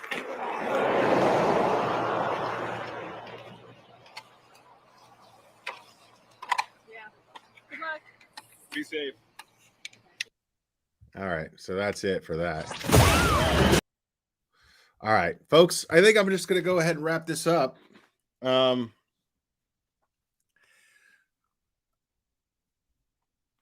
have a presser tomorrow. Hopefully, Cherry is useful enough to be able to give me a heads up on that in time. Oh man, I'm going to get in trouble for that one. But yeah, if that's the case, then once they have the presser, I have every intention on streaming it live as it happens.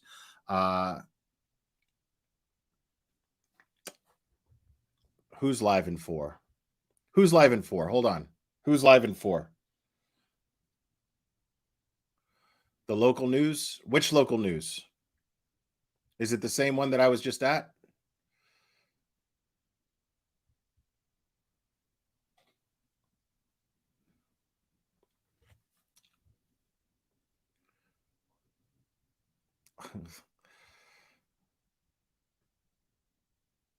Okay, thank you. Cherry says fuck all the way off. Now, what Cherry means by that is okay, I'm just kidding. All right, that's enough.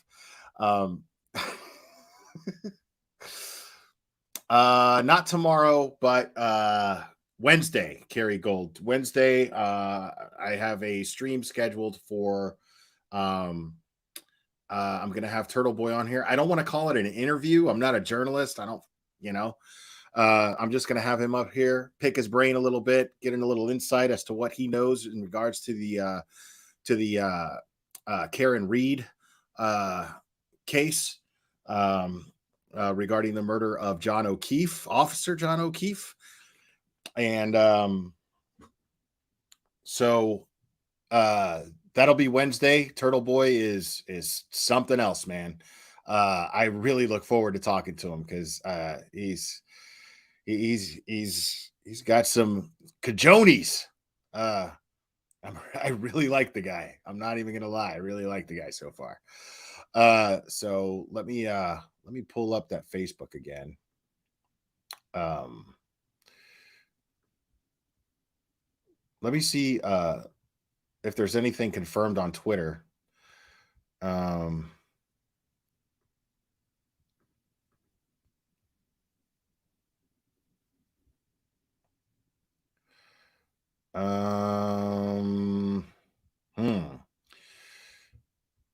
There's a detail about the Charlotte Sena kidnapper, but it's a YouTube trending topics, blogs. Nope, we don't go by that, do we?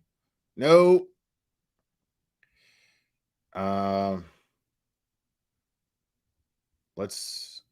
So that's the latest. And then hold on, let me just pull up the Facebook stuff here.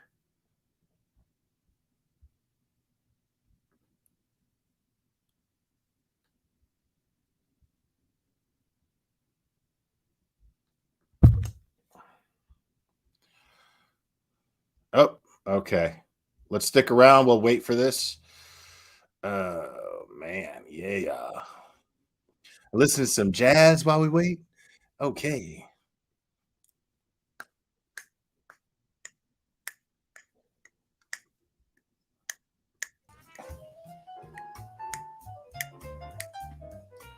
Yeah. I want to go ahead and thank you all for joining me here. You're listening to the Glare Easy Jazz Sounds. We had some really good news today, guys.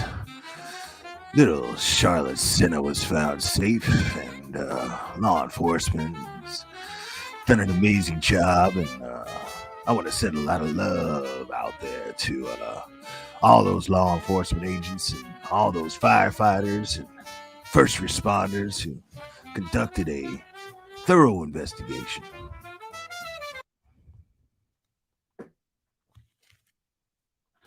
What the hell happened? Let's go. I mean, I was digging the jazz music, man. I was really digging it, man. Here we go. Sources say the suspect and Charlotte were found in Milton. Sources also tell Fix your feed, lady. Come on. telling News Channel 13 a ransom note had a fingerprint that helped lead to an arrest. Told Tessa ya. joins us live now with the suspect's name. Tessa. Hi, Rachel. This story is still developing as we're on the air, but we're being told from law enforcement sources, they're telling us the suspect is Craig Ross Jr. We're live in Milton right now. I want to take and show you a look at the scene right now where the alleged Craig suspect took Ross Charlotte Jr. Sena. This is from state police. They're telling us they identified the suspect as an individual as being in the area of Moreau Lake State Park around the time Charlotte was missing. Further investigation led to the search of multiple residences where the individual is known to reside. Upon the search of those residences at approximately 6:32 p.m. today, state police located Charlotte Sena safe and in good health. The suspect was taken into custody. We're told the suspect lives on Barrett Road off of Middle Line Road. Again, law enforcement sources telling us the suspect is Craig Ross Jr. That is first on 13. This is still a very active investigation. More details are to come. We're told that there is a press briefing scheduled for tomorrow. A location and time is still to be set. We're also being told that law enforcement is saying the family received a note which led police to the suspect. Again, we are not allowed on Barrett Road right now. This is being blocked off by police on both ends. We have another crew going to the other side to see if there's another active scene. But again, this is as far as we can get right now. Only people who are with law enforcement or who live on this road are able to get through right now. Again, the suspect, we're told, is Craig Ross Jr. He is the alleged suspect who took Charlotte Sena 2 days ago, who went missing. But again, thankfully, she has been found. We'll have another update for you later on in the newscast here. But for now, we're live in Milton. Tessa Bentulin. Rachel, I'll throw it back to you. Tessa, thank you. But I want to ask really quick. You mentioned police are blocking the road there behind you. Have you seen any vehicles, police vehicles, come and go from that spot? Yeah, we have, Rachel. There's at least 3 to 4 troopers right there in that one trooper car. We're also seeing at least 2 to 3 cop cars going in. Also, we saw what looked like a SWAT truck at one point with a lot of gear in it as well. So kind of still an active scene at this moment. All right, Tessa Bentulin live from Milton. Thank you so much. And she'll have an update for us coming up in a little bit. But a vigil for Charlotte's safe return was interrupted tonight when news broke that the 9-year-old was found safe. Taniko Penix joins us live from the Mount Zion Church with that reaction. And Tia, I can't imagine what that must have been like. Rachel, here at the church, we're less than 5 miles from Moreau State Park, where Charlotte was reported missing. And let me tell you, when news broke, I mean, it just hit everyone in waves. Now, this visual was originally about praying for Charlotte's safe return. Before the vigil started, I spoke to the pastor here, and he tells me they were praying for a miracle. Once news broke that she was found safe, he just smiled and told me they got it. They got that miracle. And you could see the look of shock on everyone's faces as news broke, but it was relief once they found out, yes, it's true. Charlotte Sena is alive and well. This church was filled with people. Some knew Charlotte, but most were just parents who couldn't imagine what it'd be like if their child was kidnapped. There were tears of joy, some claps, and you can really just feel a shift in the atmosphere. We got a miracle. You know, she's alive, and we don't know all the details of that as of yet, but we know that God is going to what he started, he's going to finish it. This is perfect timing. We all showed up here to pray tonight, and before we even got to it, the report came in that she's found alive and well, and we just praise God for that. And Rachel, once they found out that Charlotte was alive and well, that did not stop them. They went back inside to just pray and thank God for her safe return. Thea, thank you so much. You were there from the very beginning of this story. You covered it when she went missing, and now you have seen, thankfully, the good update that she's been found safe. So you're right there with them, kind of this whole journey. You can understand what that is like emotionally. Talk about that. That's right, Rachel. I was out here last night with our photographer, Jonathan Rogers. We were here well past midnight, but we also saw police here on the scene. So we have to give credit to all the hard work of the law enforcement. They were out here way beyond us, but we saw just people walking, searching. So, and then even tonight, I'm here with our photog, Josh Morrell, and it's, you know, you don't expect to get this good news, especially soon. And soon is, you know, relatively speaking, because I'm sure it wasn't soon enough for the family, but it felt really good to be able to say tonight that Charlotte Sena is alive and well. Absolutely. The people at this vigil, Tia, have any of them told you that they've heard from the family, the parents of Charlotte tonight? No, a lot of the people that I spoke to tonight, they were just parents themselves. Some of them didn't even know her, or they may have known her through acquaintances, but a lot of people just wanted to be out here from just being a part of the community and being parents themselves. They couldn't imagine what it would feel like to know that their child was missing. So I didn't speak to anyone directly with ties to Charlotte, but still, it was still a celebration. I mean, it feels like a family just being here, and everybody was celebrating as if it was their family. Absolutely. I think every parent can relate. Taniko Penix, thank you so much. Well, Governor Kathy Hochul is responding to this news as well. She says she is overjoyed that Charlotte Sena has been found safely tonight after the search over the last few days. She says her heart is with the family as they welcome her home. She also says she thanks police and all who worked tirelessly to find Charlotte. Well, we watched this unfold over the weekend. So let's take a look back at I'm what looking happened for over the his last couple social of media. days. I'm not finding Saturday anything. night around 6:15 Maybe Cherry p.m. can Charlotte Sena went find for a something bike on ride him. at Moreau Lake State Park. A half an hour later, around 6:45, Charlotte's parents, Trisha and David, reported her missing when she didn't come back from her bike ride. Then at 7, state police arrived to the park. Then Sunday morning at 9:36, an Amber Alert was sent out saying Charlotte was abducted and that she was in serious danger. State police said Charlotte's bike was found, but there was no sign of Charlotte. Then at 1:30 p.m., Governor Kathy Hochul held a press conference with members of law enforcement. She said, quote, "We are leaving no stone, no branch, no table, no cabin unturned, untouched, unexamined in our search to find Charlotte." And then that brings us to today. This morning, just before 9, the Corn Central School District mobilized its crisis team to help the school community during this difficult time. At 4 p.m., state police said they sent out 400 certified search and rescue personnel to search for Charlotte.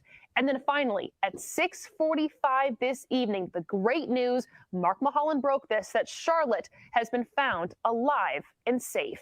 This is video from earlier today where search crews were looking for Charlotte at Moreau Lake State Park. There were hundreds of people helping. You can see from several different agencies.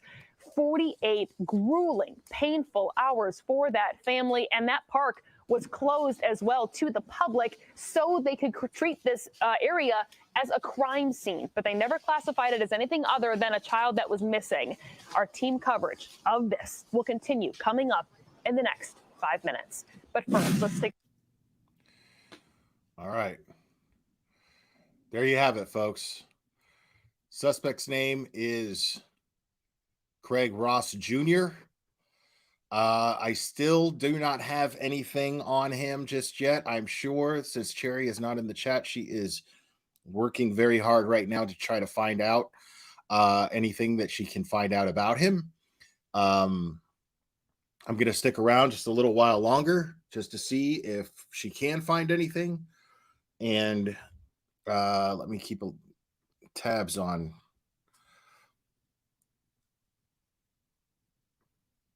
Not seeing anything here just yet. But yeah, the suspect's name is Craig Ross Jr.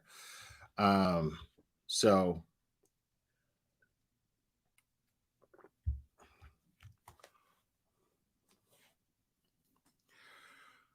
Right.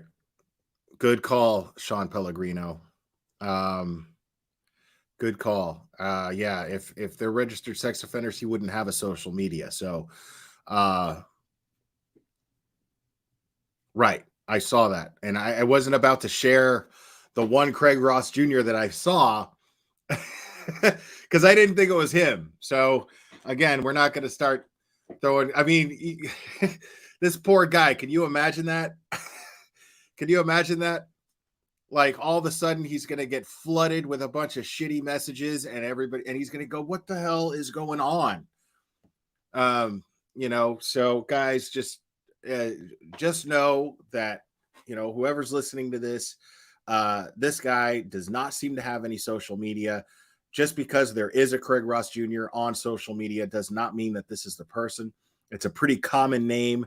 So it does not mean that this is the person. Do not flood this guy with hateful comments.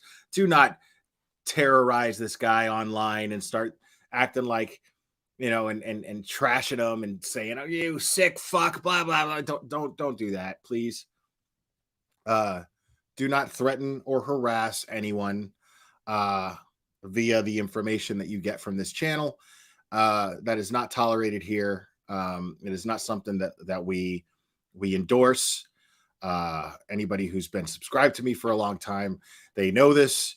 They know this very well. This is not something that we do here. So,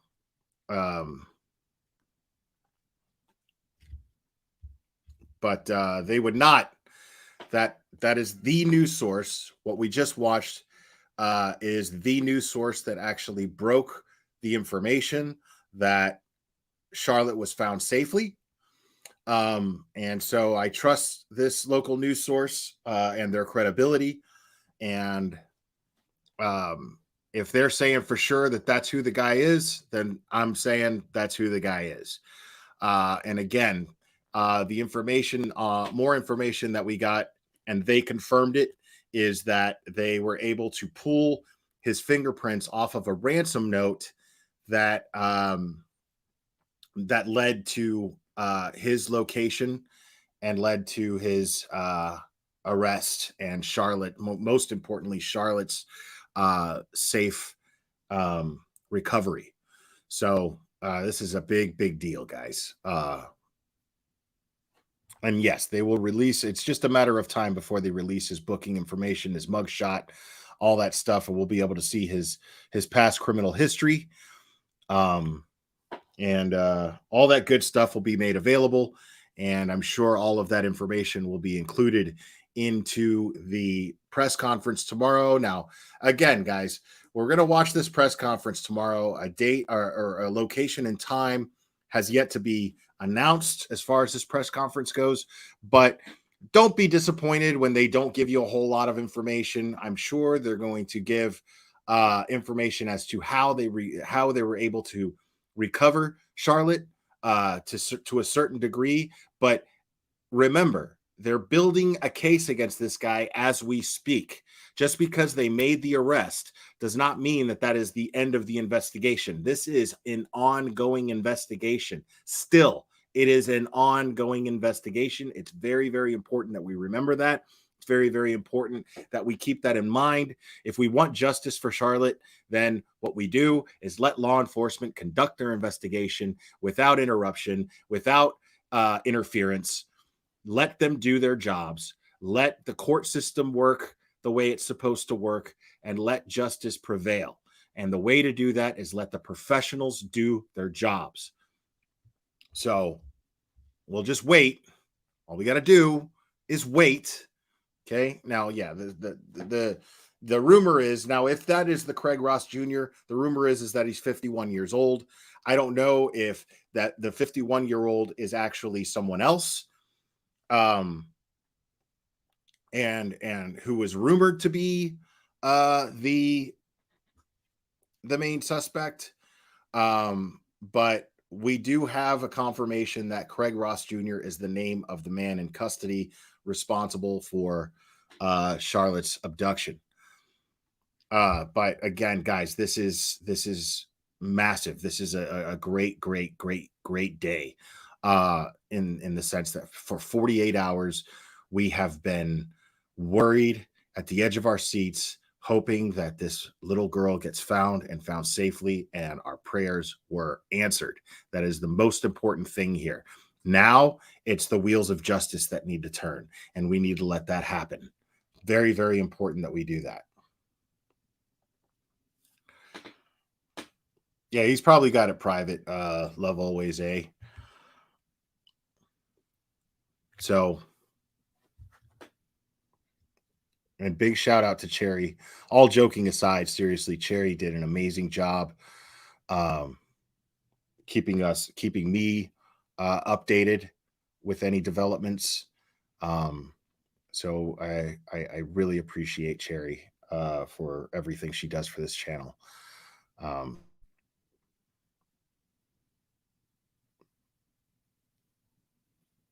Now, not on the registry, huh? Time Union just reported that he was 46 years old. Okay, so not even the same guy. All right.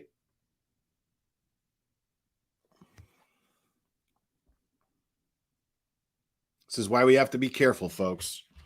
This is why we have to be careful. The rumor mill spins, and then we want to jump all over it like a flea on a dog's ass, and it's not productive at all. Okay.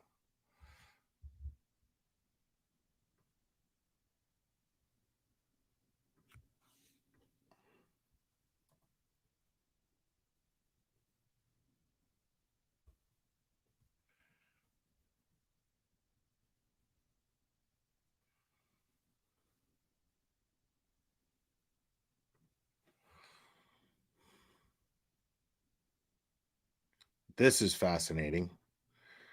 Okay, so this is from 7 hours ago. All right, we got something, folks. We got something. Now, I don't feel bad. If this is the wrong guy, I don't feel bad sharing his mugshot because he's a piece of shit. So says here, Charles Ross, 7 hours ago, charged for stalking little girls in Saratoga Springs, released on bail. Charles Ross, 62, from Albany, New York, was arrested in process. I'm not sure if this is the same guy, guys. An active arrest warrant for stalking the 4th degree, a Class B misdemeanor. This is a totally different story.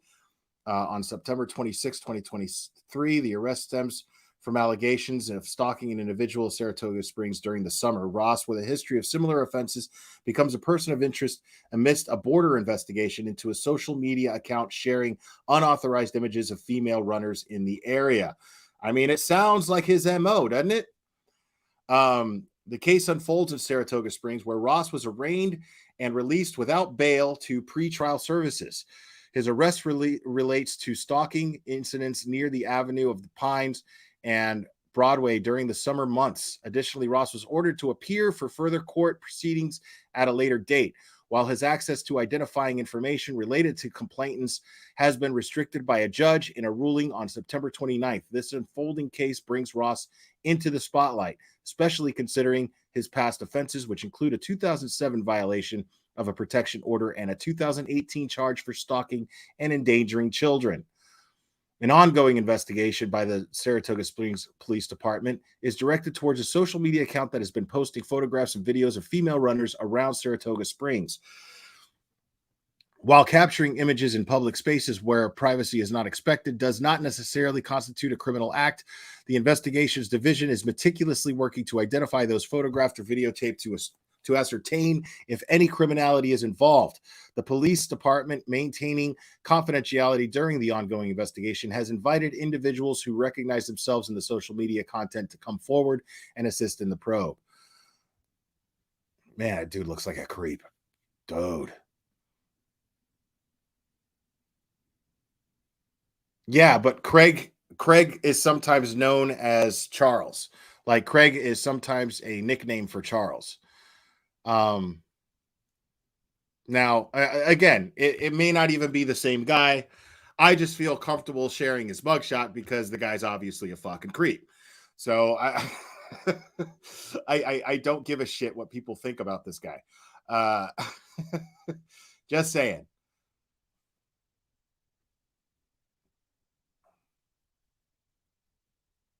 Oh, so on Facebook, people are saying that the guys are brothers. Yeah, that's strange, but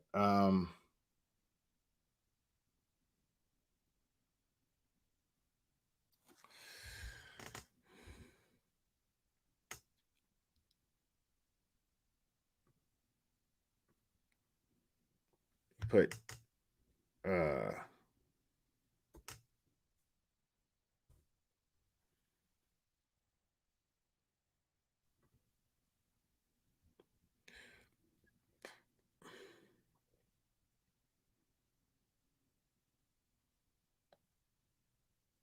I mean, it adds up, is all I'm saying. Like, it may not be the same guy, but it adds up in the sense that he was released on bail. He was out on bail. He got arrested just last month, late last month. And, you know, shitbirds like this can't resist the temptation. So the coincidence is pretty overwhelming, considering the MO. You've got him taking pictures of runners, women running on trails without their knowledge. Charlotte was abducted off of her bicycle on a trail. And if the rumor is true that he was a neighbor of Charlotte, then it's quite possible that he followed her to the camping ground and waited for an opportunity, considering that there was such a brief window of time to when she was alone. It makes sense to me that he planned this, that the abductor planned the abduction, didn't just see an opportunity. He created the opportunity. He set himself up to be able to take advantage of the first opportunity made available, considering the small window of time that she was alone. So that makes sense to me. Chuck is a nickname for Charles as well. Charlie is a nickname for Charles as well, but somebody could decide that they want to be known as Craig. And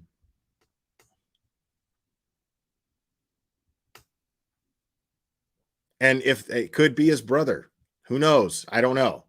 Again, this is all unconfirmed. The only thing that is confirmed is that that there's a name Craig Ross Jr. that is the suspect. It could also be Charles Ross, but the window of time for this suspect being released on bail, the nature of his charges, and the timing of when Charlotte was released, Craig can be a nickname for Charles. Cherry, it can absolutely be. All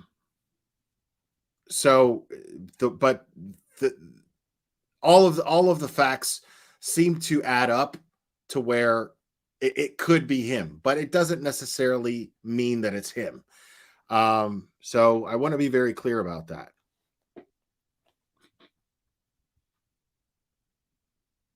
No, I'm aware that Craig is a given Christian name as well. People, we're not going to get into a semantic argument. I'm saying that it's possible that he goes by the name Craig, given his criminal history and given the fact that the timing is very coincidental, extremely coincidental.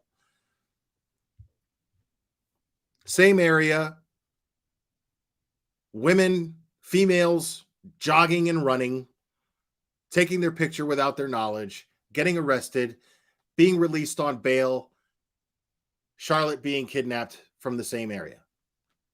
So, but again, it could be just coincidence. I want to be very clear about that. It could be just coincidence. Again, I do not mind sharing the guy. The guy's a fucking creep. He's got a mugshot. It's public record. Fuck that guy. So I don't give a shit about sharing his mugshot there. So I just want to be very clear about that. It may not be him, but I don't feel guilty about sharing the guy's mugshot because fuck that guy.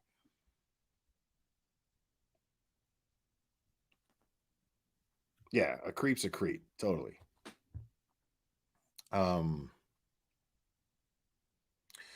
Right. No, you're right. The MO is different, but it's pretty damn similar.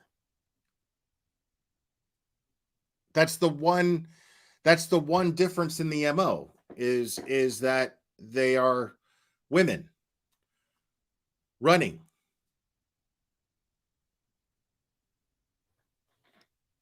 But it could be that he just found a 9-year-old girl to be an easy target.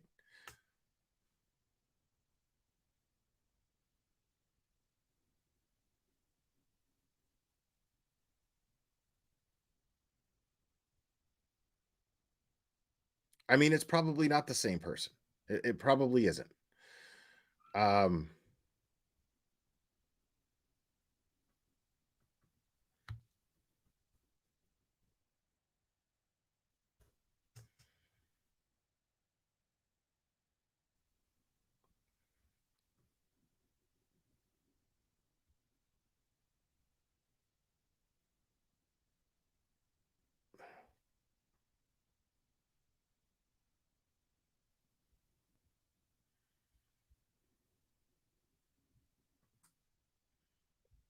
Yeah, Times Union. I don't want to subscribe. No.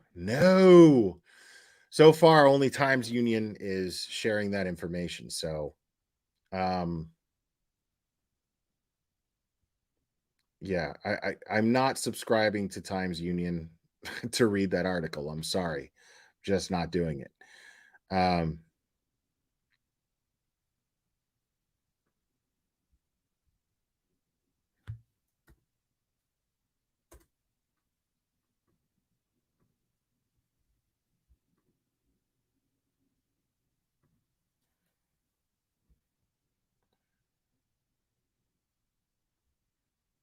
All right, give me 1 second here.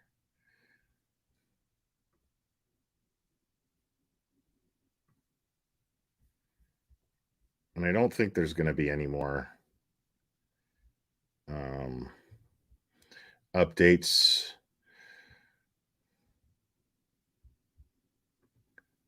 from WNYT.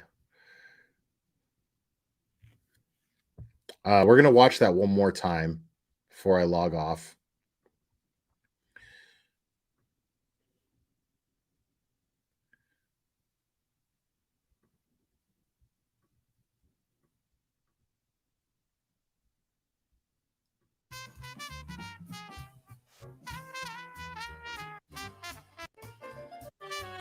Help lead to an arrest. Say the suspect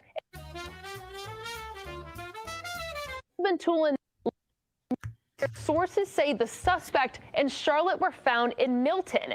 Sources also telling News Channel 13 a ransom note had a fingerprint that helped lead to an arrest. Tessa joins us live now with the suspect's name. Tessa.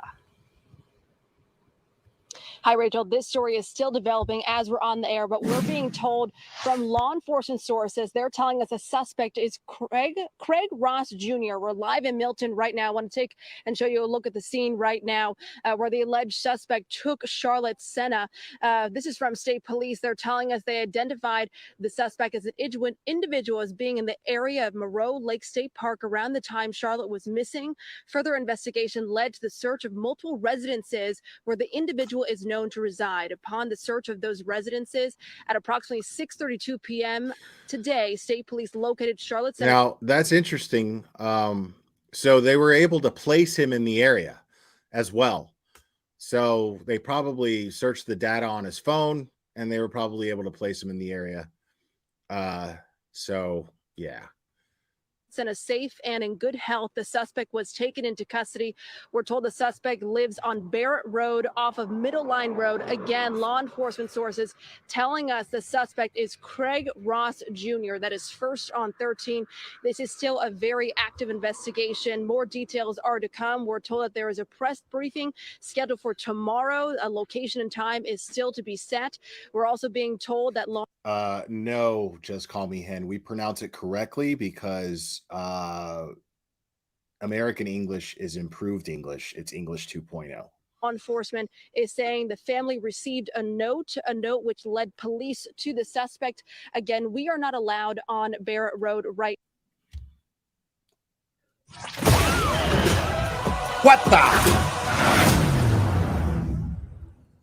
Now this is being blocked off by police on both ends. We have another crew going to the other side to see if we can see if there's another active scene. But again, this is as far as we can get right now.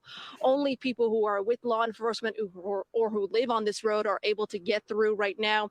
Again, the suspect, we're told, is Craig Ross Jr. He is the alleged suspect who took Charlotte Sena 2 days ago, who went missing. But again, thankfully. Okay, so yeah, I'm getting the impression that the person whose photo I was sharing was somebody different, just another creep sex offender, because that dude was 62 years old and this person is 46 years old. The Craig Ross Jr. is reportedly 46 years old, supposedly. So we'll have all the confirmation about that tomorrow. We were just checking it out. We were just seeing. Okay. So we're going to wait. Thankfully, she has been found. We'll have another update for you later on in the newscast here. But for now, we're live in Milton. Tessa Bentulin. Rachel, I'll throw it back to you. Tessa, thank you. But I want to ask really quick. You mentioned police are blocking the road there behind you. Have you seen any vehicles, police vehicles, come and go from that spot? Yeah, we have, Rachel. There's at least 3 to 4 troopers right there in that one trooper car. We're also seeing at least 2 to 3 cop cars going in. Also, we saw what looked like a SWAT truck at one point with a lot of gear in it as well. So kind of still an active scene at this moment. All right, Tessa Bentulin live from Milton. Thank you so much, and she'll have an update for us coming up in a little bit. But a vigil for Charlotte's safe return was interrupted tonight when news broke that the 9-year-old was found safe. Taniko Penix joins us live from the Mount Zion Church with that reaction. And Tia, I can't imagine what that must have been like. Rachel, here at the church, we're less than 5 miles from Moreau State Park, where Charlotte was reported missing. And let me tell you, when news broke, I mean, it just hit everyone in waves. Now, this visual was originally about praying for Charlotte's safe return. Before the vigil started, I spoke to the pastor here, and he tells me they were praying for a miracle. Once news broke that she was found safe, he just smiled and told me they got it. They got that miracle. And you could see the look of shock on everyone's faces as news broke, but it was relief once they found out, yes, it's true. Charlotte Sena is alive and well. This church was filled with people. Some knew Charlotte, but most were just parents who couldn't imagine what it'd be like if their child was kidnapped. There were tears of joy, some claps, and you can really just feel a shift in the atmosphere. We got a miracle. You know, she's alive, and we don't know all the details of that as of yet, but we know that God is gonna what he started, he's gonna finish it. This is perfect timing. We all showed up here to pray tonight, and before we even got to it, the report came in that she's found alive and well, and we just praise God for that. And Rachel, once they found out that Charlotte was alive and well, that did not stop them. They went back inside to just pray and thank God for her safe return. Thea, thank you so much. You were there from the very beginning of this story. You covered it when she went missing, and now you have seen, thankfully, the good update that she's been found safe. So you're right there with them, kind of this whole journey. You can understand what that is like emotionally. Talk about that. That's right, Rachel. I was out here last night with our photographer, Jonathan Rogers. We were here well past midnight, but we also saw police here on the scene. So we have to give credit to all the hard work of the law enforcement. They were out here way beyond us, but we saw just people walking, searching. So, and then even tonight, I'm here with our photog, Josh Morrell, and you don't expect to get this good news, especially soon. And soon is, relatively speaking, because I'm sure it wasn't soon enough for the family, but it felt really good to be able to say tonight that Charlotte Sena is alive and well. Absolutely. The people at this vigil, Tia, have any of them told you that they've heard? Now, chaos theory, that doesn't mean he doesn't have a criminal record, because I'm inclined to think that if they caught him via fingerprints on the ransom note, then they have his fingerprints on file, which would mean that he has a criminal record. They've heard from the family, the parents of Charlotte tonight. I am Mind of Monsters. A lot of the people that I spoke to tonight, they were just parents themselves. Some of them didn't even know her, or they may have known her through acquaintances, but a lot of people just wanted to be out here from just being a part of the community and being parents themselves. They couldn't imagine what it would feel like to know that their child was missing. So I didn't speak to anyone directly with ties to Charlotte, but still, it was still a celebration. I mean, it feels like a family just being here, and everybody was celebrating as if it was their family. Absolutely. I think every parent can relate. Taniko Penix, thank you so much. Well, Governor Kathy Hochul is responding to this news as well. She says she is overjoyed that Charlotte Sena has been found safely tonight after the search over the last few days. She says her heart is with the family as they welcome her home. She also says she thanks police and all who worked tirelessly to find Charlotte. Well, we watched this unfold over the weekend. So let's take a look back at what happened over the last couple of days. Saturday night around 6:15 p.m., Charlotte Sena went for a We already know all that. All right, guys, I am going to go ahead and wrap this up. I really appreciate you guys joining me. I appreciate you guys coming here for the updates. And as this, we went over this in real time, and I'm really grateful that we all got to share this good news together, from her being found to identifying the suspect. So you guys are amazing, man. Seriously, really appreciate you guys. And I really appreciate all the new subscribers. And I appreciate you guys hitting the like. All of the support that I've gotten tonight means so much to me. And I'm really glad that you guys got to see how I like to do responsible coverage of these kind of cases. Because that's really, really important. It's incredibly important that we make sure that we have all the facts in before we start to spread rumors. And innocent people end up getting a bad name, and innocent people end up getting harassed. That's not what we endorse here. That's not what we do here. It's perfectly okay to speculate when you have facts to back up your speculations. I'm not saying it's not okay to speculate. I'm saying just make sure you have all the facts available, and only speculate on those facts. And we can enjoy this. We can enjoy our, a little sleuthing and a little, just understanding these things a little better. Like, it's okay to do that. Just we don't need to make things up, and we don't need to ride on every single rumor, and we don't need to point fingers at loved ones. We don't need to do that in order to enjoy covering these things. So I really appreciate you guys understanding that and participating in the way that you did tonight. It really, really means a lot to me. So I am going to wrap this up. I love you guys very much, and we will do this again very soon, my friends.